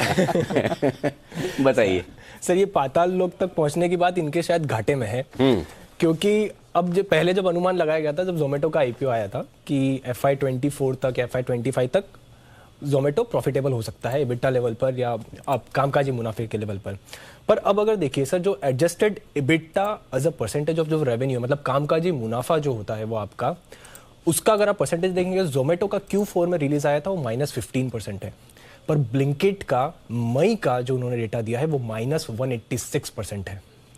मतलब आपका एडजस्टेड एबिटा का जो घाटा है, जोमेटो ने पूरी जो Q4 थी वहां पर 220 करोड़ का घाटा किया, वहीं ब्लिंकिट ने सिर्फ मई महीने में 110 करोड़ का घाटा कर चुकी है। ये तो एक पहली बात हो गई। और दूसरा, एनालिस्ट का ये भी कहना है कि अब जो ब्लिंकिट है वो ये अनुमान लगा रहे हैं कि वो मुनाफे में सिर्फ FY27 तक आ सकती है, उसके पहले वो ये अनुमान नहीं लगा रहे हैं कि ब्लिंकिट मुनाफे में आएगी। तो वो जो मुनाफे का जो एस्टिमेट है शायद वो सबका आगे बढ़ते हुए दिखेगा, क्योंकि ब्लिंकिट ऑलरेडी इतना ज्यादा घाटा कर रही है। दूसरी एक और चीज जो हमने निकालने की कोशिश करी, हम जब दोनों की प्रेजेंटेशंस देख रहे थे, जब वो ब्लिंकिट का जब उन्होंने प्रेस रिलीज दिया और जो जोमेटो का जो जनरली रिजल्ट आता है तब वो प्रेस रिलीज देते हैं क्वेश्चन आंसर सेशन में, अब उस दोनों चीजों में हमको एक चीज बदलाव, ऐसे तो बहुत सारे बदलाव हैं, पर एक बदलाव जो हमें खास तौर पर ध्यान में नजर में आया, अगर आप जैसे अभी आपकी स्क्रीन पे भी आ जाएगा वाली चीज, दोनों पे एक जहां पर जोमेटो अपना प्रेस रिलीज दे रहा है और जहां पर आपका ब्लिंकिट का जब ये प्रेस रिलीज आ रहा है। जोमेटो जब भी अपना जब क्वार्टरली रिजल्ट्स देता है तब उसमें एक फिगर हमेशा देता है, वो है adjusted EBITDA as a percentage of adjusted revenue. वो आपको स्क्रीन पे दिख रहा होगा, adjusted EBITDA as a percentage of adjusted revenue. ये वाला फिगर जोमेटो की प्रेस रिलीज में रहता है जब भी जोमेटो रिजल्ट देती है। अब जब ये ब्लिंकिट का प्रेस रिलीज आया, जब उन्होंने 2 महीनों का डेटा बताया, जनवरी और मई का, उसमें उन्होंने ये बताया कि adjusted EBITDA as a percentage of gross order value, GOV बताया, as a percentage of revenue नहीं बताया। अब उसका रेलेवेंस क्या है मैं आपको ये बताता हूं। Adjusted EBITDA as a percentage of GOV है ब्लिंकिट का -27% जो प्रेस रिलीज में उन्होंने दिया है।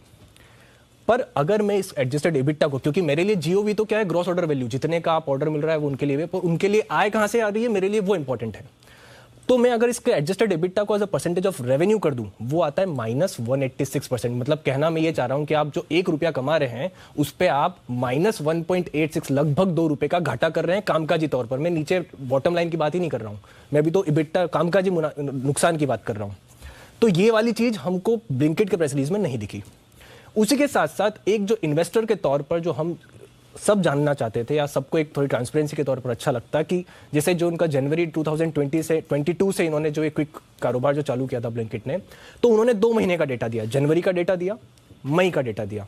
अब दोनों में रेवेन्यू की अगर आप बात करेंगे तो रेवेन्यू में 22 करोड़ और मई महीने में 58 करोड़, तो देखने में आता है कि यार जनवरी से काफ़ी उछाल आया। तो हमारा ये इच्छा थी कि क्यों ना वो 5 महीने का ही डेटा दिया जाए, आपको 3 महीने का ही तो डेटा और एक्स्ट्रा ऐड करना है, ताकि उससे क्या होता है कि इन्वेस्टर्स को ये चीज समझ पड़ेगी कि यार आपके पूरे 5 महीने में किस हिसाब से ग्रोथ हो रही है, किस हिसाब से एबिटा चेंज हो रहा है, तो अच्छे से कंक्लूजन निकाल पाएंगे। अब चौथी सर सबसे इंपॉर्टेंट बात, पहले हमने ये बताया था कि जो डील हुई है वो 4,500 करोड़ की नहीं है, वो 7,500 करोड़ की है। अब हम ये बोल रहे हैं कि ये डील 7,500 करोड़ की भी नहीं है, उससे भी ज्यादा की है। अब मैं ये वाली चीज इसलिए बोल रहा हूं क्योंकि देखिए ये जो 7,500 करोड़ की डील है, ये जो 7,500 करोड़ की डील है, इस 7,500 करोड़ की डील में सिर्फ जो मेरा करंट ईयर 22 और करंट ईयर 23 सिर्फ उसी का घाटा है। अब आपका अनुमान ये है कि ब्लिंकिट जो मुनाफा कमाने वाली है वो FY27 तक कमाने वाली है, एनालिस्ट बोल रहे हैं। तो हमारा current year 24, current year 25, current year 26 का घाटा कहां से जाएगा? वो भी तो जोमेटो के शेयर होल्डर्स पे जो उनकी बुक्स में कैश है उसी से फाइनेंस होने वाला है। तो एक्चुअली ये डील 4,500 करोड़ की नहीं है ना 7,500 करोड़ की है, ये डील उससे भी ज्यादा की है, क्योंकि वो उसके बाद वाला जो 3 साल का लॉस है वो भी तो जोमेटो के शेयर होल्डर्स के पैसों से जेब में से जाने वाला है। तो कुल मिला के सर ये हमने और डीप एनालिसिस करी तो ये 3-4 पॉइंट और ऊपर से निकल के आए। कुछ ज़्यादा ही पॉइंट्स निकल कर आ रहे हैं अनिल जी। इनफैक्ट ये घाटे वाला पॉइंट जो अरमान ने रेस किया ये काफ़ी इंपॉर्टेंट है, क्योंकि कल अगर हम बात कर रहे थे 4,500 करोड़ की डील और फिर अगले 18 महीने तक जो घाटा कवर करना है वो करके 1,800 करोड़ का वो, और जो इन्होंने लोन दिया है वो सब मिला के 7,500 करोड़ आ रहा है। बट अगर ये FY27 तक घाटे में रहने वाले हैं तो उसके बाद के 3 साल का भी घाटा इसमें हमें जोड़ना जरूरी है, जो अभी नहीं जोड़ा गया। दीप ऐसा है ना, आजकल जो माहौल है उसमें आप 18 महीने आगे क्या होगा वही नहीं बता सकते, तो FY27 कौन बताएगा? एग्जैक्टली। FY20 4 साल आगे का, 5 साल आगे का, किसको पता है क्या होने वाला है? कंपनी रहेगी नहीं रहेगी भगवान जाने। करेक्ट। तो पहली कुछ चीजें जो आपको समझनी जरूरी है। एक तो ये कि आप ऐसी कंपनी का एक्विजिशन कर रहे हैं जो क्वार्टरली लॉस आपसे ज्यादा कर रही है। एग्जैक्टली। अगर जोमेटो का लास्ट क्वार्टर का जो लॉस है, ऑपरेटिंग लॉस 220 करोड़ है, और ब्लिंकिट का अगर 110 करोड़ के लिहाज से देखें तो 350-325 करोड़ है। आपसे ज्यादा लॉस करने वाली कंपनी को आप अक्वायर कर रहे हैं, पहली चीज। दूसरी चीज जो आपने कहा वित्त वर्ष 2027 पता नहीं कब होगा, वो कब आएगा। हाँ एग्जैक्टली। मतलब तब तक आप मुनाफे में आने की उम्मीद ही नहीं कर रहे हैं, तब तक इनके घाटे को फाइनेंस कौन करेगा? तो बेसिकली ब्लिंकिट तो इसलिए मर्ज होना चाहती है कि ताकि मेरे लॉस की फाइनेंसिंग जो भारी भरकम कैश जोमेटो के पास पड़ा है उससे होते रहे। करेक्ट। तीसरा, रिजल्ट्स जो दिए ये बड़ा इंटरेस्टिंग है। जनवरी का रिजल्ट दे दिया, मई का दे दिया, अब मतलब कौन से कहाँ? अच्छा चलो दिसंबर अप्रैल मार्च का दे समझ में आता है, मार्च जून का दे समझ में आता है कि क्वार्टर एंडिंग के कोई 2 महीने आपने उठा के रिजल्ट, ये जनवरी और मई के रिजल्ट्स का कंपैरिजन क्या है, क्यों है? मतलब 2 महीने कोई भी रैंडमली उठा के रिजल्ट कंपेयर कर दिया, देखो जनवरी में ये था ही था। अरे ऐसे थोड़ी होता है भाई, और उसके बेसिस पे आपने मर्ज कर दिया। तो ये मतलब कॉर्पोरेट गवर्नेंस की धज्जियां ही उड़ रही है एकदम। देना था तो एटलीस्ट बाकी बीच के या तो दो पूरा समझ में आया कि पिछले 4-5 महीनों में क्या किया।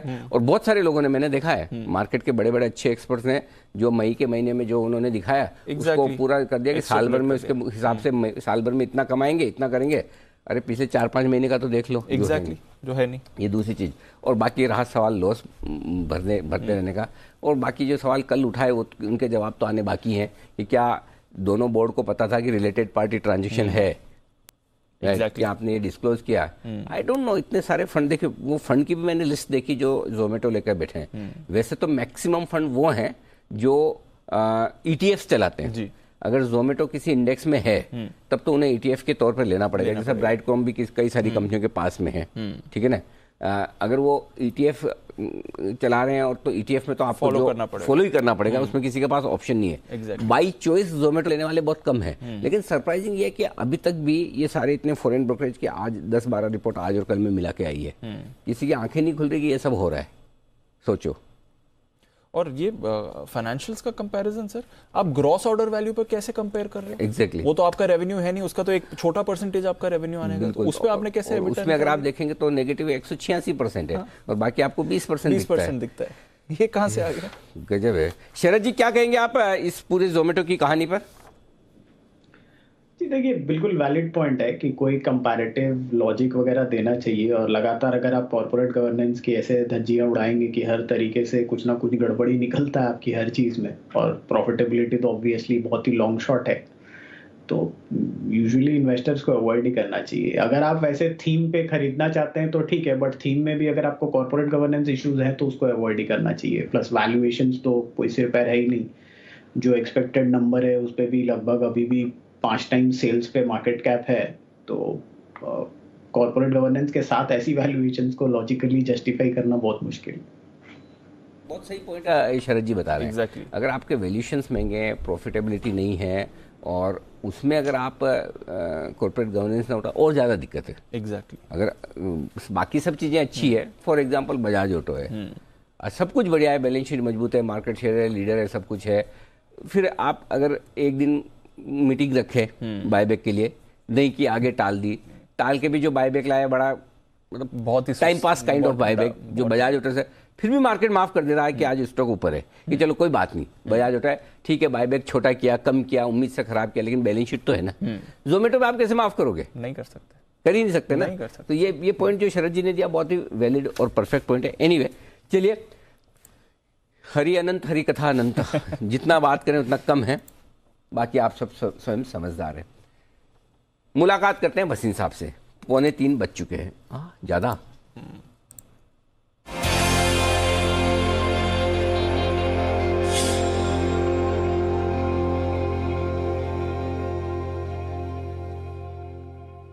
भसीन साहब स्वागत है आपका, बताएं सर अपडेट्स। तो अनिल जी, पहले ही आपको सुबह कहा था मार्केट घूम जाएगी, दोपहर को देखिए पॉजिटिव में आ गई। नैल को, वेदांता, हिंडाल को सुबह आपको दिए थे LTTS 3050 वाला 3152 हो गया, 100 रुपए बढ़ गया, और HDFC AMC अभी न्यू हाई मार रहा है। साथ में Bosch, Gujarat gas, Ambuja cement, Indian hotel और नौकरी सारे आउट परफॉर्मर्स हैं। अब 2 नहीं 3 कॉल है, आप कहें तो मैं शुरू करूं। अरे जी, सबसे पहले लीजिए HDFC, दोनों ट्विंस का अंडर परफॉर्म कर रहे हैं। नाउ द टाइम, अगर इंडेक्स में जाना है वापस 16,000, HDFC चलना ही चलना है। लार्जेस्ट मॉर्टगेज कंपनी 2175 में लीजिए, स्टॉप लॉस ऑफ 2125, 2250 का स्टॉप टारगेट।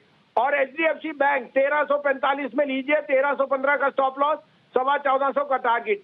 और तीसरा जो सबसे बढ़िया NBFC होगी वो होगी M&M फाइनेंस, 175 रुपए में लीजिए, नेक्स्ट मंथ का फ्यूचर, स्टॉप लॉस 171, 183 टू 184 का target. Unprecedented business they are seeing because of the M&M cost, और आप देख रहे हैं 2 साल की वेटिंग है। तो ये है 3 स्टॉक्स यहाँ पर खरीदारी करने की राय। यहाँ खरीदारी करनी है आपको HDFC बैंक और M&M फाइनेंस में। M&M फाइनेंस में अगले महीने के फ्यूचर्स के लेवल दिए 175 के आसपास आपको लेना है, 171 का स्टॉप लॉस, 188 और 185 के टारगेट, 188 185 दिया है ना टारगेट, 182 183 के टारगेट के लिए यहाँ पर करनी है आपको खरीदारी। है जुलाई महीने का फ्यूचर कर लीजिएगा, अगले महीने का, हाँ बराबर जुलाई का ही है, और ये आपके लिए राय है। परफेक्ट।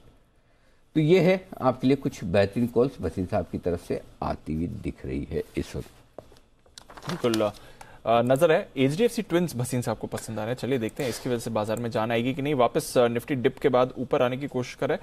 कुछ कैश स्टॉक्स पर रखिए नजर, क्योंकि यहां पर भी आपको अच्छी मूव आती हुई दिख रही है। महिंद्रा लॉजिस्टिक्स इस समय एक स्पाइक दिखा रहा है, उसमें एक जबरदस्त स्पाइक आया। अभी अभी बैठे बैठे महिंद्रा लॉजिस्टिक्स जरा देखिए, बात करते करते इसमें एक स्पाइक आ रहा है। इनफैक्ट महिंद्रा ग्रुप के सारे स्टॉक्स अच्छा कर रहे हैं। महिंद्रा CIE देखिए, M&M तो ऑफकोर्स लाइफ हाई पर है। जय, जरा महिंद्रा लॉजिस्टिक्स का चार्ट देखें, अभी अभी एक ये स्पाइक आया, क्या चल रहा है इसमें? Deep, Mahindra logistics as a disclaimer मैं कहूंगा कि हमने पहले भी रेकमेंड किया हुआ है ये स्टॉक SPL में, SPL मिड कैप में मैंने ये स्टॉक रेकमेंड किया है। मुझे तो ऐसा लग रहा है कि ये स्टॉक में आपको अच्छे बड़े लेवल्स देखने मिल सकते हैं। एंड अगर आप short to medium term perspective देखें दीप, तो मुझे ऐसा लग रहा है कि 550 तक के लेवल्स आपको देखने मिल सकते हैं। नीचे में एक अच्छा सपोर्ट है इसका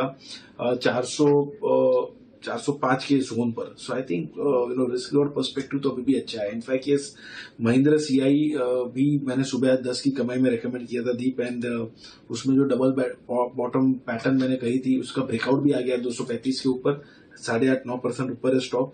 सो महिंद्रा सीआई भी जबरदस्त लग रहा है। आई मीन जिन्हें शॉर्ट टर्म व्यू है, जिनका को प्रॉफिट बुक करना कर सकते हैं पार्शियल में भी, बाकी ट्रेल किया जाए। एंड सिमिलर महिंद्रा लॉजिस्टिक जहां से मैंने रेकमेंड किया था वहीं से ऊपर ही है इन SPL मिड कैप, वहां पे भी पार्शियल प्रॉफिट बुक करें या तो बने रहे विद ट्रेलिंग स्टॉप लॉस। मेरा व्यू दोनों में ही पॉजिटिव है थी। एंड मुझे ऐसा लग रहा है महिंद्रा CIE में तो आज बहुत ही जबरदस्त डबल बॉटम पैटर्न का ब्रेकआउट है 235 के ऊपर, वहां पे गेन्स और एक्सटेंड होंगे। बिल्कुल, तो महिंद्रा CIE पे रखिए। एक तो महिंद्रा लॉजिस्टिक्स जैको पसंद आ रहा है, महिंद्रा CIE में तो आज एक और भी बड़ा मूव आते हुए दिख रहा है।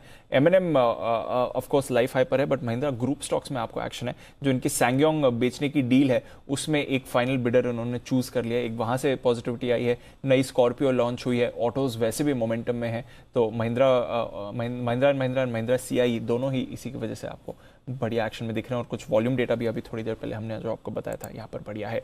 बट ऑप्शन की स्ट्रैटेजी जय ने देनी थी। आइए एक बिगुल जय के लिए कैश का ऑप्शन।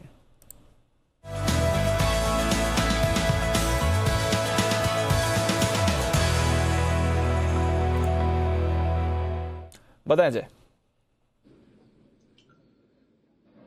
दीप आज मॉर्निंग में भी मैं वही कह रहा था कि 15,700 के आसपास का एक सपोर्ट है। इनफैक्ट वहीं से सपोर्ट लिया। आई एम श्योर कि इनफैक्ट अनिल जी के भी वही लेवल्स थे 15,700 के। सो वही लेवल से आज मार्केट ने रिकवरी दी है। एंड ऑटो लेड रिकवरी तो रही है, ऑटो तो परफॉर्म कर ही रहा है अच्छा। साथ ही साथ हम देख रहे हैं कि दूसरे जो ऑटो ऑयल एंड गैस तो अच्छा कर ही रहा है, उसी पे फोकस था। बट साथ ही साथ हम देख रहे हैं कि मेटल्स और दूसरे सेक्टर्स या तो स्टॉक्स में भी एक अच्छा मोमेंटम फिर से आते हुए देखने मिल रहा है। देख एक्सपायरी पॉइंट ऑफ व्यू मुझे ऐसा लग रहा है कि 15,700-750 के लेवल से इंपॉर्टेंट है। 15,750 का कॉल मैं रिकमेंड कर रहा हूं अभी। परसों की एक्सपायरी का ही जो भी 145 पर दीप ये ट्रेड कर रहा है, यहाँ पे आपको स्टॉप लॉस लगाना होगा 95 का। सो एग्जैक्ट 50 पॉइंट का आपको वो डाउन साइड रिस्क रहेगा। यहाँ पे 145 पे खरीदे, 95 का स्टॉप लॉस, 15,750 का in the money call option. यहाँ पे जो पहला टारगेट दीप बन रहा है वो है 200 का, 200 का, and second target will be 219, 219 का टारगेट रहेगा। मुझे ऐसा लग रहा है, देखिए ओवरऑल तो रेंज काफी क्लियर है। आई मीन ऊपर 16,000 एक रॉक जबरदस्त एक रेजिस्टेंस है, एंड नीचे में 15,700 एक क्लियर कट सपोर्ट। अगर हम देखें तो एज ऑफ नाउ बीचों बीच है मार्केट 15,830, तो 15,700 and 16,000 के exactly middle of the range पर ही है। बट आई बिलीव दैट कि थोड़ा और मोमेंटम यहाँ से ऊपर की तरफ जा सकता है, may be towards the levels of 15,925 to 950। यहां तक मार्केट एक बार आएगा। 16,000 टेस्ट होगा कि नहीं, वो 950 के ऊपर जाएगा तो आपको फर्दर एक मूव 16,000 तक देखने मिलेगा। अदरवाइज 925 से 950 तक का एक पहले मूव आपको देखने मिलेगा। वहां से वी कैन फर्दर रिव्यू या और फर्दर एक्सटेंड हो रहा है कि नहीं कल के ट्रेडिंग सेशन में, कि यहाँ से ही। और एक लेवल जो अनिल जी ने मेंशन किया वो मैं भी करना चाहूंगा, मैंने थोड़ा प्रीएम्प्ट किया है, बट यस 15,850 वो निकालता है तो आपको मोमेंटम और बढ़ते हुए देखने मिलेगा। I mean that would further fuel the rally till 15,925, 950 आपके लिए। निफ्टी 15,750 का कॉल खरीदे, 145 पर आपको मिल रहा है 200, 219 के टारगेट्स के लिए ये आपको खरीदने हैं। ये परसों की एक्सपायरी की है ना जय? जी 30 जून की एक्सपायरी की है। बिल्कुल, तो परसों की एक्सपायरी की 15,750 की कॉल आप खरीद कर चलें। 145 के लेवल पर आपको ये मिल रही है, इस पर रखनी है नजर है हमारी NMDC पर, और ये भी एक इंपॉर्टेंट काउंटर है। थोड़ी देर में आपको बताएंगे इस पर हम क्या खास मूव कर रहे हैं। उससे पहले एक और कैश स्टॉक जहां पर मूव आ रही है, गार्डन रीच शिप बिल्डर्स, जरा इस पर रखिए नजर। एक बार बंसल जी से इस पर राय लेना चाहूंगा। बंसल जी, गार्डन रीच जरा इसका चार्ट देखें सर।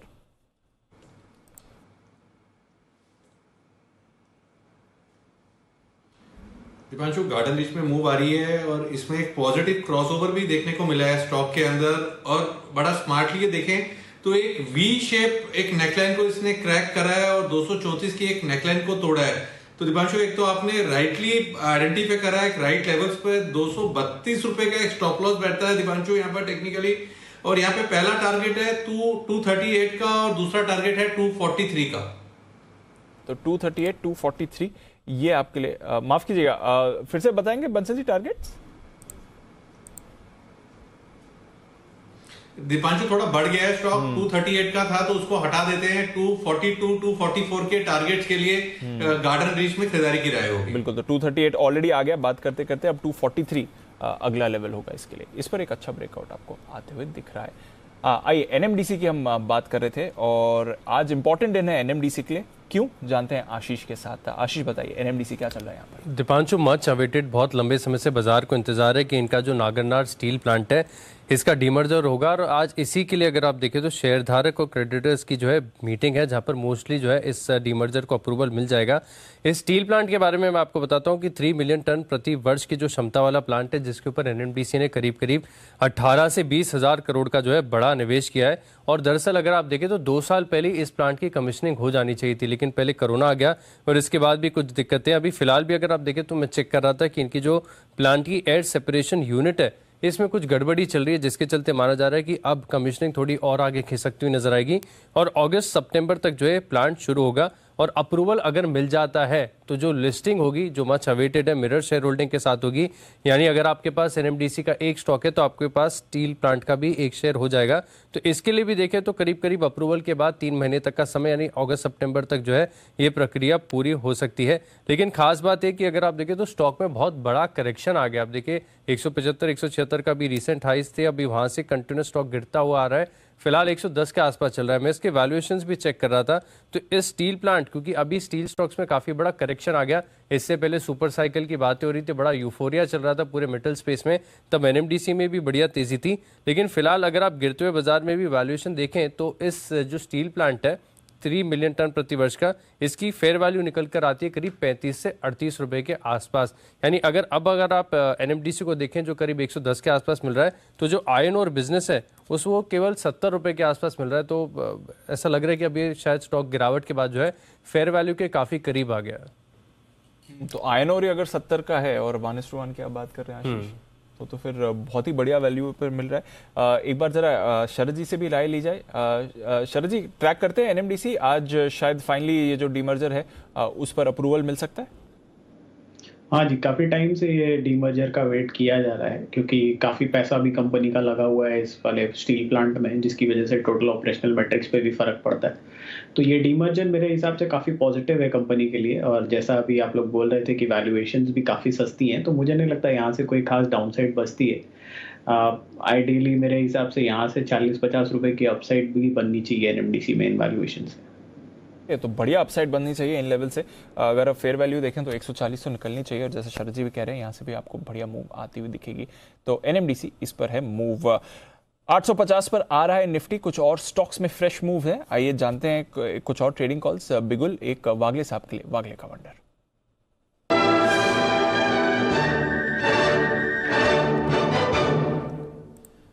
बताएं वागले साहब। दीपांशु, माइंड ट्री बीटीएसटी के तौर पे लेके जाना है। 3016-17 का करंट भाव है, 3000 के ऊपर क्लियरली एक ब्रेकआउट माना जाएगा। आपका स्टॉप लॉस 2985 के आसपास का होना चाहिए।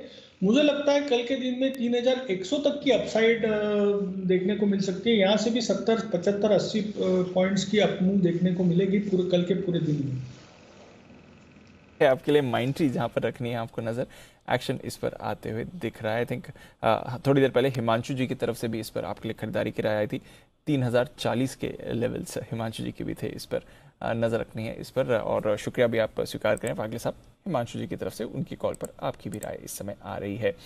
बड़े ब्रेकआउट्स कुछ और काउंटर्स में भी आपको आते हुए दिख रहे हैं। सीमेंस अब मूव करते हुए दिख रहा है। एलएनटी सुबह से हमारे एक्सपर्ट्स के रेडार पर था, सीमेंस पर भी आपको अभी अभी एक मूव आती हुई दिख रही है, इस पर रखिए नजर। बलरामपुर चीनी थोड़ा एक्शन में आने की कोशिश कर रहा है, ये भी एक और काउंटर है जहां पर आपको मूव आती हुई दिख रही है। देखते हैं बलरामपुर चीनी सस्टेन करता है कि नहीं। और नाल्को ये भी एक्टिव है, वेदांता और हिंडाल्को के साथ साथ नाल्को में भी आपको अच्छी खरीदारी आती हुई दिख रही है, इस पर भी एक नज़र रखें। एक बार नाल्को के चार्ट पर भी राय ले ली जाए, जिस तरह से मूव आपको बाकी काउंटर्स में आते हुए दिख रहा है। जय जरा देखें नाल्को का भी चार्ट, हिंडाल्को और वेदांता तो ऑलरेडी अच्छे मूव में, नैल्को कैसा लगता है? ओवरऑल बढ़िया एक मोमेंटम यहाँ पे भी बना हुआ है। इनफैक्ट सारी मेटल्स पर जैसे मैंने वेदांता दिया था दीप, वहां पे भी एक अच्छा मूव देखने मिला आपको। और जहां तक नाल्को का सवाल है, ये जो हिसाब से ये स्टॉक ने आज के ट्रेडिंग सेशन में दीप 71.75 के लेवल्स निकाले हैं, मुझे ऐसा लग रहा है कि ऑन द इमीडिएट बेसिस 74.75 तक ये स्टॉक जा सकता है। तो उसके बीच में पहले तो मतलब शॉर्ट टर्म में कोई रेजिस्टेंस ही नहीं है। So at least till the expiry you will get to see 74.75 maybe 75, ये आपको लेवल्स देखने मिल सकते थे। यहाँ पे भी और बाउंस देखने मिलेगा on the down side. On the very immediate basis मैं कहूंगा कि 70 रुपए 70 पैसे के आसपास का एक इमीडिएट सपोर्ट है। So with that as a stop loss, spot level से थी, फ्यूचर्स नहीं। So with that as a stop loss किसे यहाँ पर लॉन्ग पोजीशंस बनानी है तो बना भी सकते हैं for short term bounce due to short covering which is expected. And 74.75 से 75 तक के लेवल्स दिखा सकता है ये। तो 75 तक के लेवल्स के लिए नैल्को पर रखनी है नजर। जय, ट्रेडिंग कॉल भी है आपका? यस, आइए बिगुल जय का जैकपॉट।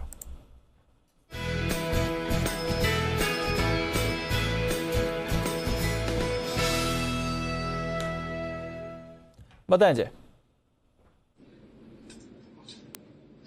आईटी में जबरदस्त कमबैक फिर से दीपांशु देखने मिल रहा है। और एलटीआई इसका 4200 के स्ट्राइक का कॉल खरीदे। ये 30 जून की एक्सपायरी का ही दे रहा हूं मैं, जो 50 रुपए पर ट्रेड कर रहा है एग्जैक्टली, उसको खरीद कर चलना थी। यहाँ पे आपको स्टॉप लॉस लगाना होगा 24.70 पर। सो 50 पर खरीदे, 24.70 का स्टॉप लॉस। पहला टारगेट जो थी यहाँ पे बन रहा है that is 83 and second target will be 104।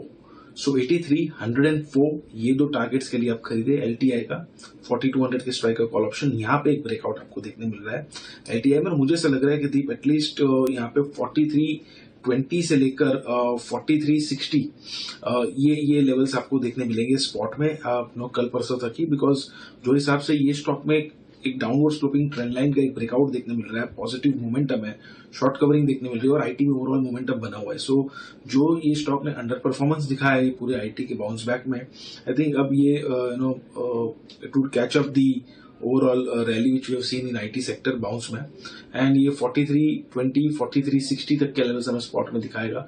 So call के टारगेट्स इजी रह सकते हैं। तो ये है आपके लिए L&T इन्फोटेक 4200 का कॉल खरीद कर चलें जय की तरफ से ऑप्शन की स्ट्रैटेजी। आईटी से बढ़िया सहारा मिल रहा है और काफी सारे आईटी स्टॉक्स में ब्रेकआउट्स आ रहे हैं। आइए एक बिगुल हिमांशु जी के लिए भी, हिटमैन हिमांशु।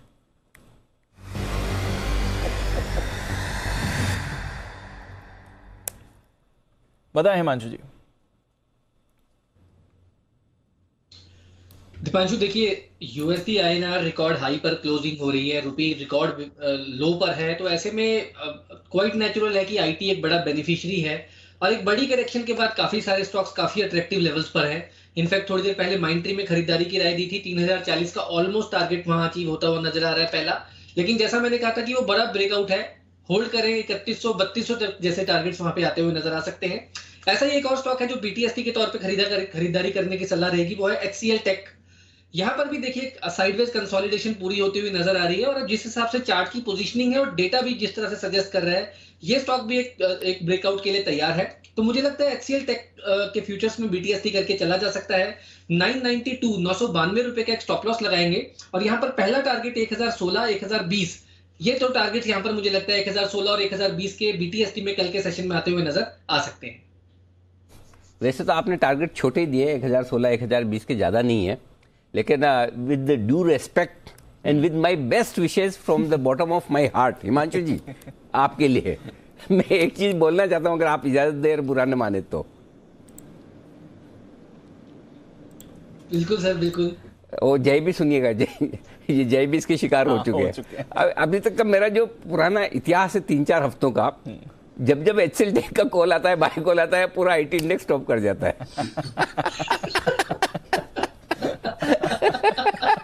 मुझे आईटी शेयर में थोड़ी घबराहट होने लगी HCL टेक, लेकिन 15-20 रुपए के ऊपर का टारगेट तो फिर भी ठीक है। जय मेरा ऑब्जर्वेशन ठीक है कि गलत? बिल्कुल सही एनर्जी। और आपने एक दफे मैंने मुझे याद है आपने कहा था कि जी जय आपने कहा था अनिल जी कि आपने इसमें स्टॉक इसमें कॉल देने की हिम्मत की थी। हाँ। और मुझे बराबर याद है अनिल जी, आपने वो कहा था। नहीं, शुभकामनाएं। उम्मीद करें कि मैं गलत साबित हूँ, मतलब मेरा तो व्यू ही नहीं है, व्यू आप ही का है, लेकिन मैं गाली बता रहा हूँ क्योंकि और अच्छा हुआ कि आपने छोटे छोटे दिए। ये 1080 1100 के दिए होते ना, तब तो मैं पक्का बोलता हिमांशु जी क्या कर रहे हो, टॉप हो गया। जी बंसल जी। अनिल जी देखिए, ऑब्जर्व करने की बात अनिल जी, एचसीएल टेक के आईटी इंडेक्स नहीं है जो आपने अभी इंग्लिश में बोला और उसमें एंड में बोला कि from bottom of my heart. Anil ji तो इसका Anil ji bottom of my heart का मतलब क्या होता है अनिल जी? हार्ट का तो कोई बॉटम होता नहीं है। अमूमन हम किसी को विश करते हैं दिवाली बर्थडे पर तो वो ऐसे ही मैसेज भेजता है Anil ji, thanks for your wishes, I reciprocate same to you and your family from bottom of my heart. तो अनिल जी हार्ट का बॉटम क्या होता है? उसकी तो गहराई होती है। तो अनिल जी ये मतलब कि इसमें थोड़ी सी रोशनी डालें।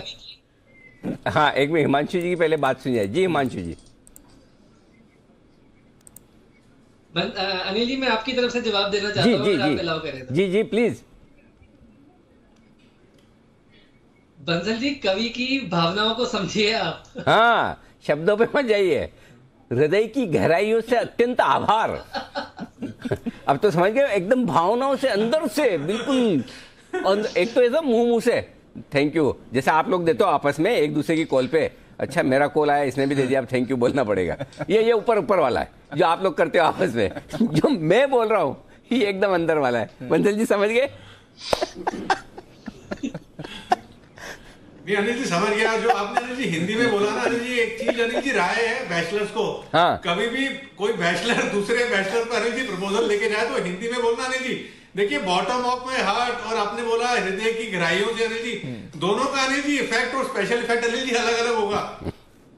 बढ़िया है, चलो आपको इफेक्ट पसंद आया, धन्यवाद बंसल जी। हृदय की गहराइयों से आपका धन्यवाद बंसल जी का। चलिए आइए बढ़ते आगे। बाजार हरे और लाल निशान के बीच में झूलते हुए निफ्टी पर बैंक निफ्टी अभी भी 200 अंक नीचे। ओहो, आइए बैंक से मेरे, हाँ बैंक निफ्टी नहीं चल रहा, कोई रुपए पे देखना है ना जरूर। जब तक रुपया नहीं सुधरेगा थोड़ा बैंक निफ्टी के लिए अब थोड़ी सी अंडर परफॉर्मेंस रहेगी। ये सुबह करेंसी मार्केट के मूवमेंट से हमें समझ में आया, इसीलिए हमने थोड़ा सा अलर्ट और आगाह किया था। ये डाउ फ्यूचर्स और डीप निफ्टी थोड़ा सपोर्ट दे रहे हैं, नहीं तो शायद आज जो हम सोचे थे 33,400 के आसपास का आ गया होता, अब तक तो आ ही गया होता। लेकिन ठीक है, सिचुएशन कई बार जैसा आप सोचते हो वैसी नहीं होती, कैलकुलेशन अलग भी बनती है। एनीवे, बैन से बेनिफिट।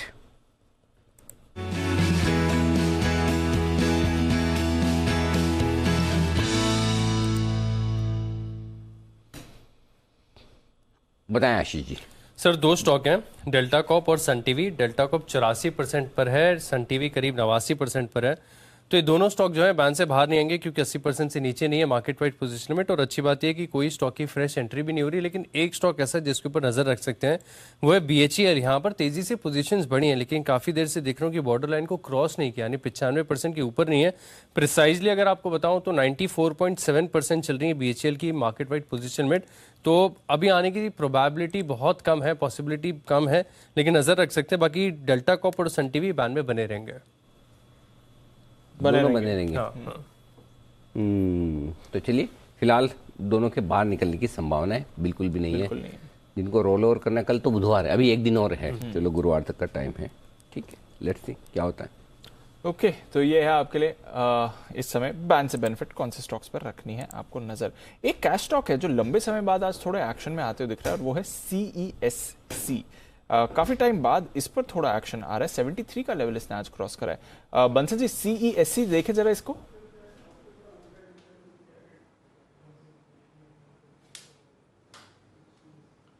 दीपांशु काफी समय बाद एक्शन आया, जैसे भी आपने राइटली मेंशन करा, काफी दिनों बाद स्टॉक बढ़ा है और आज के दीपांशु ऊपर के लेवल से थोड़ा रिट्रेसमेंट भी देखने को मिला है। तो थोड़ा सा दीपांशु वेट एंड वॉच करेंगे। 74.5 के ऊपर ये क्रैक करके उसके ऊपर सस्टेन करे। आज भी लेवल्स तोड़े बट ऊपर में सस्टेन नहीं कर पाया, तो 74.5 के ऊपर सस्टेन करेगा तब खरीदारी की राय होगी। ESC GE शिपिंग, आज सुबह हम बात भी कर रहे थे, बाल्टिक ड्राई इंडेक्स के प्राइसेस नीचे आए हैं और उसकी वजह से ये स्टॉक थोड़ा एक्शन में आया है। शरद जी कवर करते हैं GE शिपिंग को या फिर शिपिंग कॉर्पोरेशन को। फाइनली शिपिंग रेट्स में भी अब थोड़ी राहत के संकेत आ रहे हैं।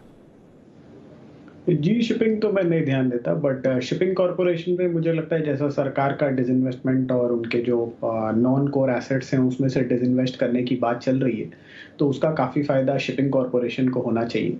बीडीआईज के रेट में जो नॉर्मल एक्सेलरेशन आई थी मेरे हिसाब से पिछले साल 1.5 साल में ज़्यादातर शिपिंग वालों ने नॉर्मल प्रॉफिट्स ऑलरेडी कमा लिए हैं, तो अगर उनको 6-8 महीने का लल भी मिलता है तो कोई खास फर्क उनको पड़ेगा नहीं। तो वैल्यू नंबर्स बीडीआई के ऊपर से नीचे आए हैं, उसका नुकसान होगा, but shipping corporation comparatively much better लगता है, क्योंकि अगर रियल एस्टेट वाली मोनेटाइजेशन होती है तो काफ़ी बड़ा हिस्सा मार्केट कैप का वहीं से निकल आएगा, तो मुझे लगता है वहाँ ज़्यादा पॉजिटिविटी की उम्मीद कर रहा हूँ मैं। तो ये है आपके लिए जी शिपिंग और shipping corporation, mostly shipping corporation पर रखी नजर। एक बार चार्ट्स पर भी राय ली जाए। हिमांशु जी, जी शिपिंग देखें 7% आज ऊपर है सर। दीपांशु देखिए, अगर आप जी शिपिंग का एक लॉन्ग टर्म चार्ट देखते हैं तो क्लियर कट ये स्टॉक मल्टी ईयर हाइज के जो लगभग 400-410 रुपए के आसपास का एक अपर बैंड था उसके ऊपर टिका हुआ है। एक ड्यूरिंग द प्रीवियस मंथ एक ब्रेकआउट भी दिया था, उसके बाद वापस से सपोर्ट को रिटेस्ट करते हुए नजर आया, तो कहीं ना कहीं अपने आप में ही ये काफी एक स्ट्रेंथ का साइन है। ऐसे खराब माहौल में जब पिछले 6 से 8 महीने में हमने काफी बड़ी करेक्शन आते हुए देखी, उसके बावजूद भी ये स्टॉक अपने ऑल टाइम हाई से महज 30-40 रुपए नीचे है। तो मुझे लगता है ऑल इन ऑल इसका ट्रेंड जो ओवरऑल सेटअप है वो पॉजिटिव है, और कोई भी गिरावट मिलती है तो खरीदारी करके चलना चाहिए। 360 रुपए के नीचे का एक क्लोजिंग बेसिस पर स्टॉप लॉस रहेगा पोजिशनल तौर पर, और मुझे ऐसा लगता है कि ये स्टॉक बहुत जल्दी नए हाइज बनाता हुआ फिर से नजर आ सकता है, और पोजिशनल तौर पे 500 कम से कम कंजर्वेटिव साइड इसके टारगेट्स आते हुए नजर आ सकते हैं। 500 के टारगेट कंजर्वेटिवली आपको आते हुए दिख सकते हैं। बढ़िया ब्रेकआउट आज जी शिपिंग में आपको आते हुए दिखाए। आइए, बाजार भी एटलीस्ट 850 के ऊपर होल्ड कर रहा है, हालांकि बैंक निफ्टी का सपोर्ट बिल्कुल कम है। जान लेते हैं अनिल जी से आज की फाइनल मार्केट स्ट्रैटेजी।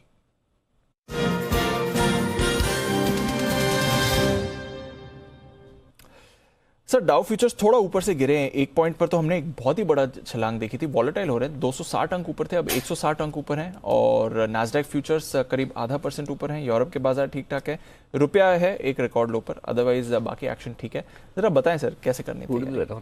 हाँ, क्रूड और रुपया भी बताओ। क्रूड रुपया तो रिकॉर्ड लो 78.81 का रिकॉर्ड लो था, वहां से करीब 8 पैसे पुल बैक हुआ है। कच्चे तेल में आज आपको खरीदारी जरूर बनती हुई दिख रही है सर, क्योंकि सुबह से है 117 पे, 116 पे था, 117 अपनी हिम्मत नहीं है भाई, नहीं है ना। मैं तो अभी क्रूड और रुपये के कॉम्बिनेशन पे देख रहा हूँ, तो मुझे लेना होगा तो मैं कल 15,925 के ऊपर लूंगा। ठीक है ना, कल 15,925 पार हो जाने से फिर लेंगे, आज नहीं लेंगे, आज नहीं ना। ठीक है। और रहा सवाल डाउ का, नो डाउट डाउ 150 पॉइंट ऊपर है, हो सकता है डाउ ऊपर भी हो सकता है ये भी थोड़े वोलेटाइल होकर नीचे हो जाए। एग्जैक्टली क्या होगा कहना मुश्किल है, क्योंकि 2 दिनों से स्पेशली कल के सेशन में डाउ दोनों तरफ हुआ है, करेक्ट। तो मेरे ख्याल से इसलिए अमेरिकी बाजारों में एग्जैक्टली क्या ट्रेडिंग होगा मेरे लिए अंदाजा लगाना मुश्किल काम है आज को। नहीं तो जनरली ट्रेंड साफ दिख रहा है, लेकिन आज दिख नहीं रहा। तो फ्रेश लॉन्ग करने की राय नहीं है। बैंक निफ्टी में तो बिल्कुल भी नहीं है। निफ्टी में अगर आप करना भी चाहते हैं तो 15,700 या 15,600 का पुट खरीद के करें, ताकि आपके ओवरनाइट रिस्क कम रहे। शॉर्ट हैं तो 16,000 का कॉल खरीद कर अपने आप को हेज कर लें। बैंक निफ्टी का जहाँ तक सवाल है, मुझे लगता है बैंक निफ्टी खराब ही बंद हो रहा है। इतना खराब नहीं कि जिसमें आप मतलब बहुत परेशान हो जाए, बट रुपया जिस हिसाब से गिरा है तो मुझे लगता है बैंक निफ्टी को रिकवर करने में थोड़ा सा टाइम लगेगा। तो यहाँ पर आपको अपनी लॉन्ग पोजीशन थोड़ी सी हल्की करना चाहें तो कर ले। बैंक निफ्टी में सिंपल है, 200 पॉइंट ऊपर ले लेंगे, 33,850। निफ्टी 75 पॉइंट ऊपर ले लेंगे, बैंक निफ्टी 200 पॉइंट ऊपर ले लेंगे, हमें रिस्क नहीं रखनी। राइट, फ्रेश खरीदारी कर लेंगे, क्या फर्क पड़ता है। अगर 200 पॉइंट 33,850 825 निकल के टिक गया, कोई बात नहीं, 34,500 200 पॉइंट चला गया। अब आपको डिसाइड ये करना है कि 200 पॉइंट की अपसाइड छोड़नी है या 200 पॉइंट की अपसाइड नहीं छोड़ के वो रिस्क रखनी है। राइट, अगर 200 पॉइंट की अपसाइड छोड़ के रिस्क रखने को आप तैयार तो कोई बात नहीं, कल देख लेंगे। अगर बहुत गैप से खुल गया कल देख लेंगे, ऐसा कौन सा क्या। और नहीं कि भाई अगर समझो आज अमेरिका खराब हो गया, कल क्रूड आपको 118-120 मिले तो रुपया तो ढीला है ही है, और कल आपको 33,400 मिले तो क्या आप उसके लिए तैयार हो। वो भी हो सकता है, दोनों साइड हो सकता है। तो मैं थोड़ा आज कोशियस मोड में हूँ। आज की क्लोजिंग, और क्लोजिंग में भी मैं कोशियस मार्केट की वजह से नहीं हूँ। इंडेक्स में कोई खराबी नहीं है, इतनी कोई समस्या नहीं है। हम 15,800 के ऊपर ही बंद हो रहे हैं, यहाँ भी 33,600 के ऊपर ही बंद हो रहे हैं, तो ऐसे कोई समस्या यहाँ नहीं है। लेकिन क्रूड और रुपये के कॉम्बिनेशन में समस्या है, इसलिए अपने एक दिन बाद खरीदना है, सिंपल। और थोड़ा हल्का होकर जाएंगे तो कल आपके पास जगह रहेगी। 50-75 ऊपर नीचे भी खुल गए फिर भी आपके पास जगह रहेगी, है ना। ऐसा तो है नहीं कल कोई सीधा 16,000 खुल जाएगा, ऐसा नहीं 34,000 खुल जाएगा, मौका मिल जाएगा। नहीं भी मिला तो आपको रिस्क मैनेजमेंट करना, हाँ आपकी रिस्क लेने की ताकत है तो फिर रखिए। तो मेरा सिंपल है, अगर आपने बैंक निफ्टी शॉर्ट पोजीशन बनाई है जो हमने सुबह दिया था, कैरी कर सकते हैं, कोई दिक्कत नहीं है। उसके सामने आप चाहें तो एक 33,800 का कॉल ऑप्शन खरीद ले, ताकि अगर गैप से खुल जाए तो आपके पास 33,800 का कॉल ऑप्शन है। समझो अगर किसी वजह से ऊपर आप अपनी कैरी कर सकते हैं। जिनको रिस्क कम लगती है तो लगभग इन्हीं लेवल के आसपास दिया था, 25-50 पॉइंट ऊपर नीचे आपके प्राइस से होगा। रिस्क नहीं रखनी तो आप ख़त्म भी कर सकते हैं, अपनी कैपेसिटी की अपनी रिस्क के हिसाब से पोजीशन रख के जाए। वैसे लेवल के हिसाब से देखें तो सपाट दिखेगा निफ्टी, हाँ। पर डेज हाई पर बंद हो रहा है सर। हाँ नहीं, ऐसे कोई खराब क्लोजिंग नहीं हो रही है, हाँ। लेकिन रुपए और अगर समझो कल आपका रुपया 25 पैसा मजबूत खुल जाता है, कल आपका $4 नीचे आ जाता है, तो मैं ही आपको बोलूँगा कूद के लो। लेकिन इसका जवाब अभी मेरे पास नहीं है। और कल आपका 118-120 हो जाए और रुपया 25 पैसा और गिर जाए तो बुरी हालत। तो अब ये नया ट्रिगर आ गया ना। अभी तक हमने पिछले कब बात, किस दिन बात की हमने रुपए की और क्रूड के कॉम्बिनेशन की? ऐसी गिरावट ही सर पता नहीं, I don't know last time इतनी बड़ी गिरावट कब इतनी। हाँ, तो हम ऐसे छोड़ नहीं सकते ना। जिस दिन जो ट्रिगर काम का है, यही चीज है मार्केट में पकड़ने वाली कि किस वक्त मार्केट किस ट्रिगर पे ट्रेड करना शुरू करेगा, एक्शन लेना शुरू करेगा, वो हमें पकड़ में आना चाहिए। तो अब ये नया ट्रिगर बन रहा है, इसको अपन आंख बंद करके नहीं सोच सकते खाली इंडेक्स देख के, तो थोड़ा सा सावधान रहना चाहिए। बिल्कुल सर, अंडरस्टूड। तो चलिए, जैसे सुबह भी बात, और वो अपने सिस्टम कैसा है, हमारे हिंदुस्तान की जुडिशरी का सिस्टम कैसे है, 100 गुनाहगार छूट जाए, एक निर्दोष को फांसी नहीं होनी चाहिए, बराबर है।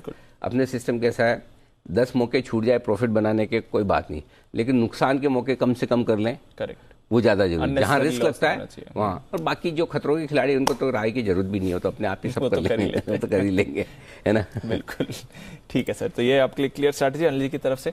थोड़ा रिस्क मैनेजमेंट इस समय जरूरी है, हालांकि डेज हाई पर निफ्टी बंद हो रहा है, बट संभल कर जाएं, कल के लिए एक फिर से आपको मौका बनेगा। आइए कुछ फाइनल स्टॉक्स पर डालते हैं नजर, इससे पहले कि हम क्लोजिंग की तरफ बढ़ें। टाइटन, सुबह बंसल जी ने कहा था 2000 के नीचे जा सकता है, आज 2000 के नीचे ही क्लोज हो रहा है। शरद जी, टाइटन में ऐसा क्या कुछ हुआ है सर? काफी शार्प फॉल आई है पिछले 2-3 दिनों से, अगर आप देखें, अब 2000 के नीचे वापस चला गया ये काउंटर।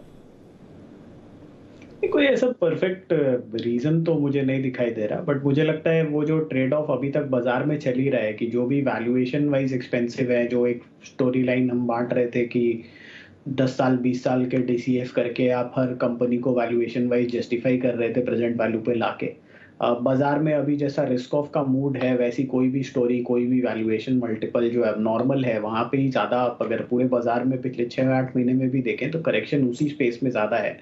तो टाइटन अगर आप अभी भी देखते हैं तो मेरे हिसाब से कितना, शायद 30-40 टाइम फॉरवर्ड पे अभी भी ट्रेड कर रहा है, या उससे ज्यादा ही होगा। और प्लस कुछ सेलिंग भी आई है बड़े इन्वेस्टर्स की, तो उसका भी फर्क है। तो अभी भी अगर आप देखें तो FY24 के नंबर्स पे स्टॉक 50 टाइम पे ट्रेड कर रहा है। हाँ, लॉजिकली आप उसको डिफेंड कर सकते हैं कि हिस्टोरिकली ज्यादा वैल्यूएशन पे चलता था, बट ये जो चैलेंज है, मुझे लगता है बाजार अभी पिक एंड चूज कर रहा है जो भी नॉर्मल वैल्यूएशंस पे स्टॉक्स हैं।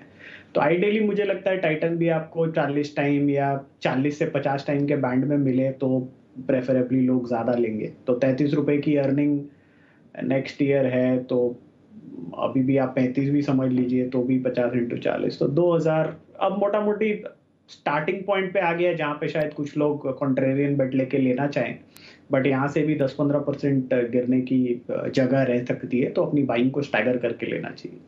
ओके, तो ये आपके लिए टाइटन अब शायद फेयर वैल्यू पर आ रहा है, बट थोड़ा और भी फिसल सकता है शायद, तब आप और अट्रैक्टिव एंट्री लेवल्स इस पर देख सकें। टाइटन पर रखनी है नजर है बैंक्स पर। HDFC बैंक की अभी बात चली रही थी, एक ICICI बैंक पर वागले साहब से राय लेनी है। वागले साहब, 710 के नीचे ICICI बैंक है, आज तो बिल्कुल सहारा नहीं दिया, ना ही इसने दिया, ना ही HDFC बैंक ने दिया, और ना ही कोटक बैंक ने दिया। ICICI बैंक पर क्या राय है सर कल के लिए? अंशु, मुझे ऐसा भी लग नहीं रहा है कि ये वन वे क्रैक होगा। 700 का एक स्ट्रॉन्ग सपोर्ट है जो ब्रेक होना नहीं चाहिए। अभी 710 के आसपास है, मैं फ्यूचर्स के भाव बोल रहा हूँ। तो 700 और 720 722 ये रेंज होगी। आउटर साइड 725 क्रॉस होते हुए भी मुझे नहीं दिखता है, यही रेंज में होगा। हाँ, 700 के नीचे जाता है तो फिर 686 86 85 तक नीचे फिसल सकता है।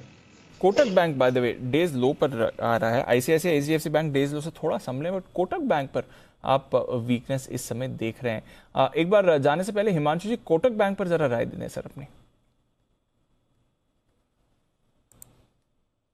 देखिए काफी समय से ये स्टॉक एक सपोर्ट लेने की कोशिश करता है इस लेवल के आसपास, जो कि 1680-1700 के जोन में है, लेकिन हायर लेवल पर वापस से हर बार यहाँ पर थोड़ा सा सेलिंग प्रेशर में स्टॉक फेस करता है। मुझे लगता है कि स्टॉक की 200 दिन की जो एक एक्सपोनेंशियल मूविंग एवरेज है वो लगभग 1570 रुपए के आसपास है। मेरा ऐसा मानना है कि स्टॉक बड़ी मूव से पहले शायद उस लेवल तक करेक्शन दिखा सकता है। 1550-1560 तक 70 तक की डाउनसाइड मुझे लगता है कोटक बैंक में शायद आने वाले समय में देखने को मिल सकती है। तो कोटक बैंक पर आपको रखनी है नजर, आईसीआईसीआई, एचडीएफसी इस पर भी रखनी है नजर। एक्चुअली बाजार की ब्रेथ उतनी खराब नहीं है। जब हमने सुबह शुरुआत करी थी उससे सिर्फ 10-12 निफ्टी स्टॉक्स थे जो पॉजिटिव टेरिटरी में खुल रहे थे, बाकी सारे नेगेटिव थे। उसके हिसाब से देखें तो 30 निफ्टी स्टॉक्स पॉजिटिव क्लोज होने, तो breadth through the day improve हुई है, बट कुछ दिग्गजों में प्रेशर था। जैसे कि मैंने बात करी Kotak, ICICI, HDFC limited bank दोनों ही कमजोर थे। एचयूएल से सहारा नहीं था, बजाज फाइनेंस, बजाज फिनसर्व, यहां पर भी आपने गिरावट देखी है। इंडसइंड, सन फार्मा, टाइटन भी गिरे थे। उसके सामने ओएनजीसी आज का टॉप गेनर था। इनफैक्ट 2 दिनों में बढ़िया तेजी आपने ओएनजीसी में आती हुई दिखी है। हिंडाल्को यहां पर अच्छी खरीदारी थी। Vedanta, NALCO, Tata steel, JSW steel, ये सारे काउंटर्स पॉजिटिव रहे। रिलायंस इंडस्ट्रीज का बढ़िया सपोर्ट रहा, 1.5% ऊपर रिलायंस इंडस्ट्रीज आपको ट्रेड में दिखा है। Doctor Reddy's, tech Mahindra, HCL tech, Tata consumer, L&T, Maruti, Bajaj auto, SBI और आईटीसी यहां से भी बाजार को सहारा मिलते हुए दिखा है। वायदा कारोबार की तरफ आए तो अगेन काफी सारे काउंटर्स वायदा कारोबार के आज यहां पर भी आपको फोकस बनते हुए दिखा था।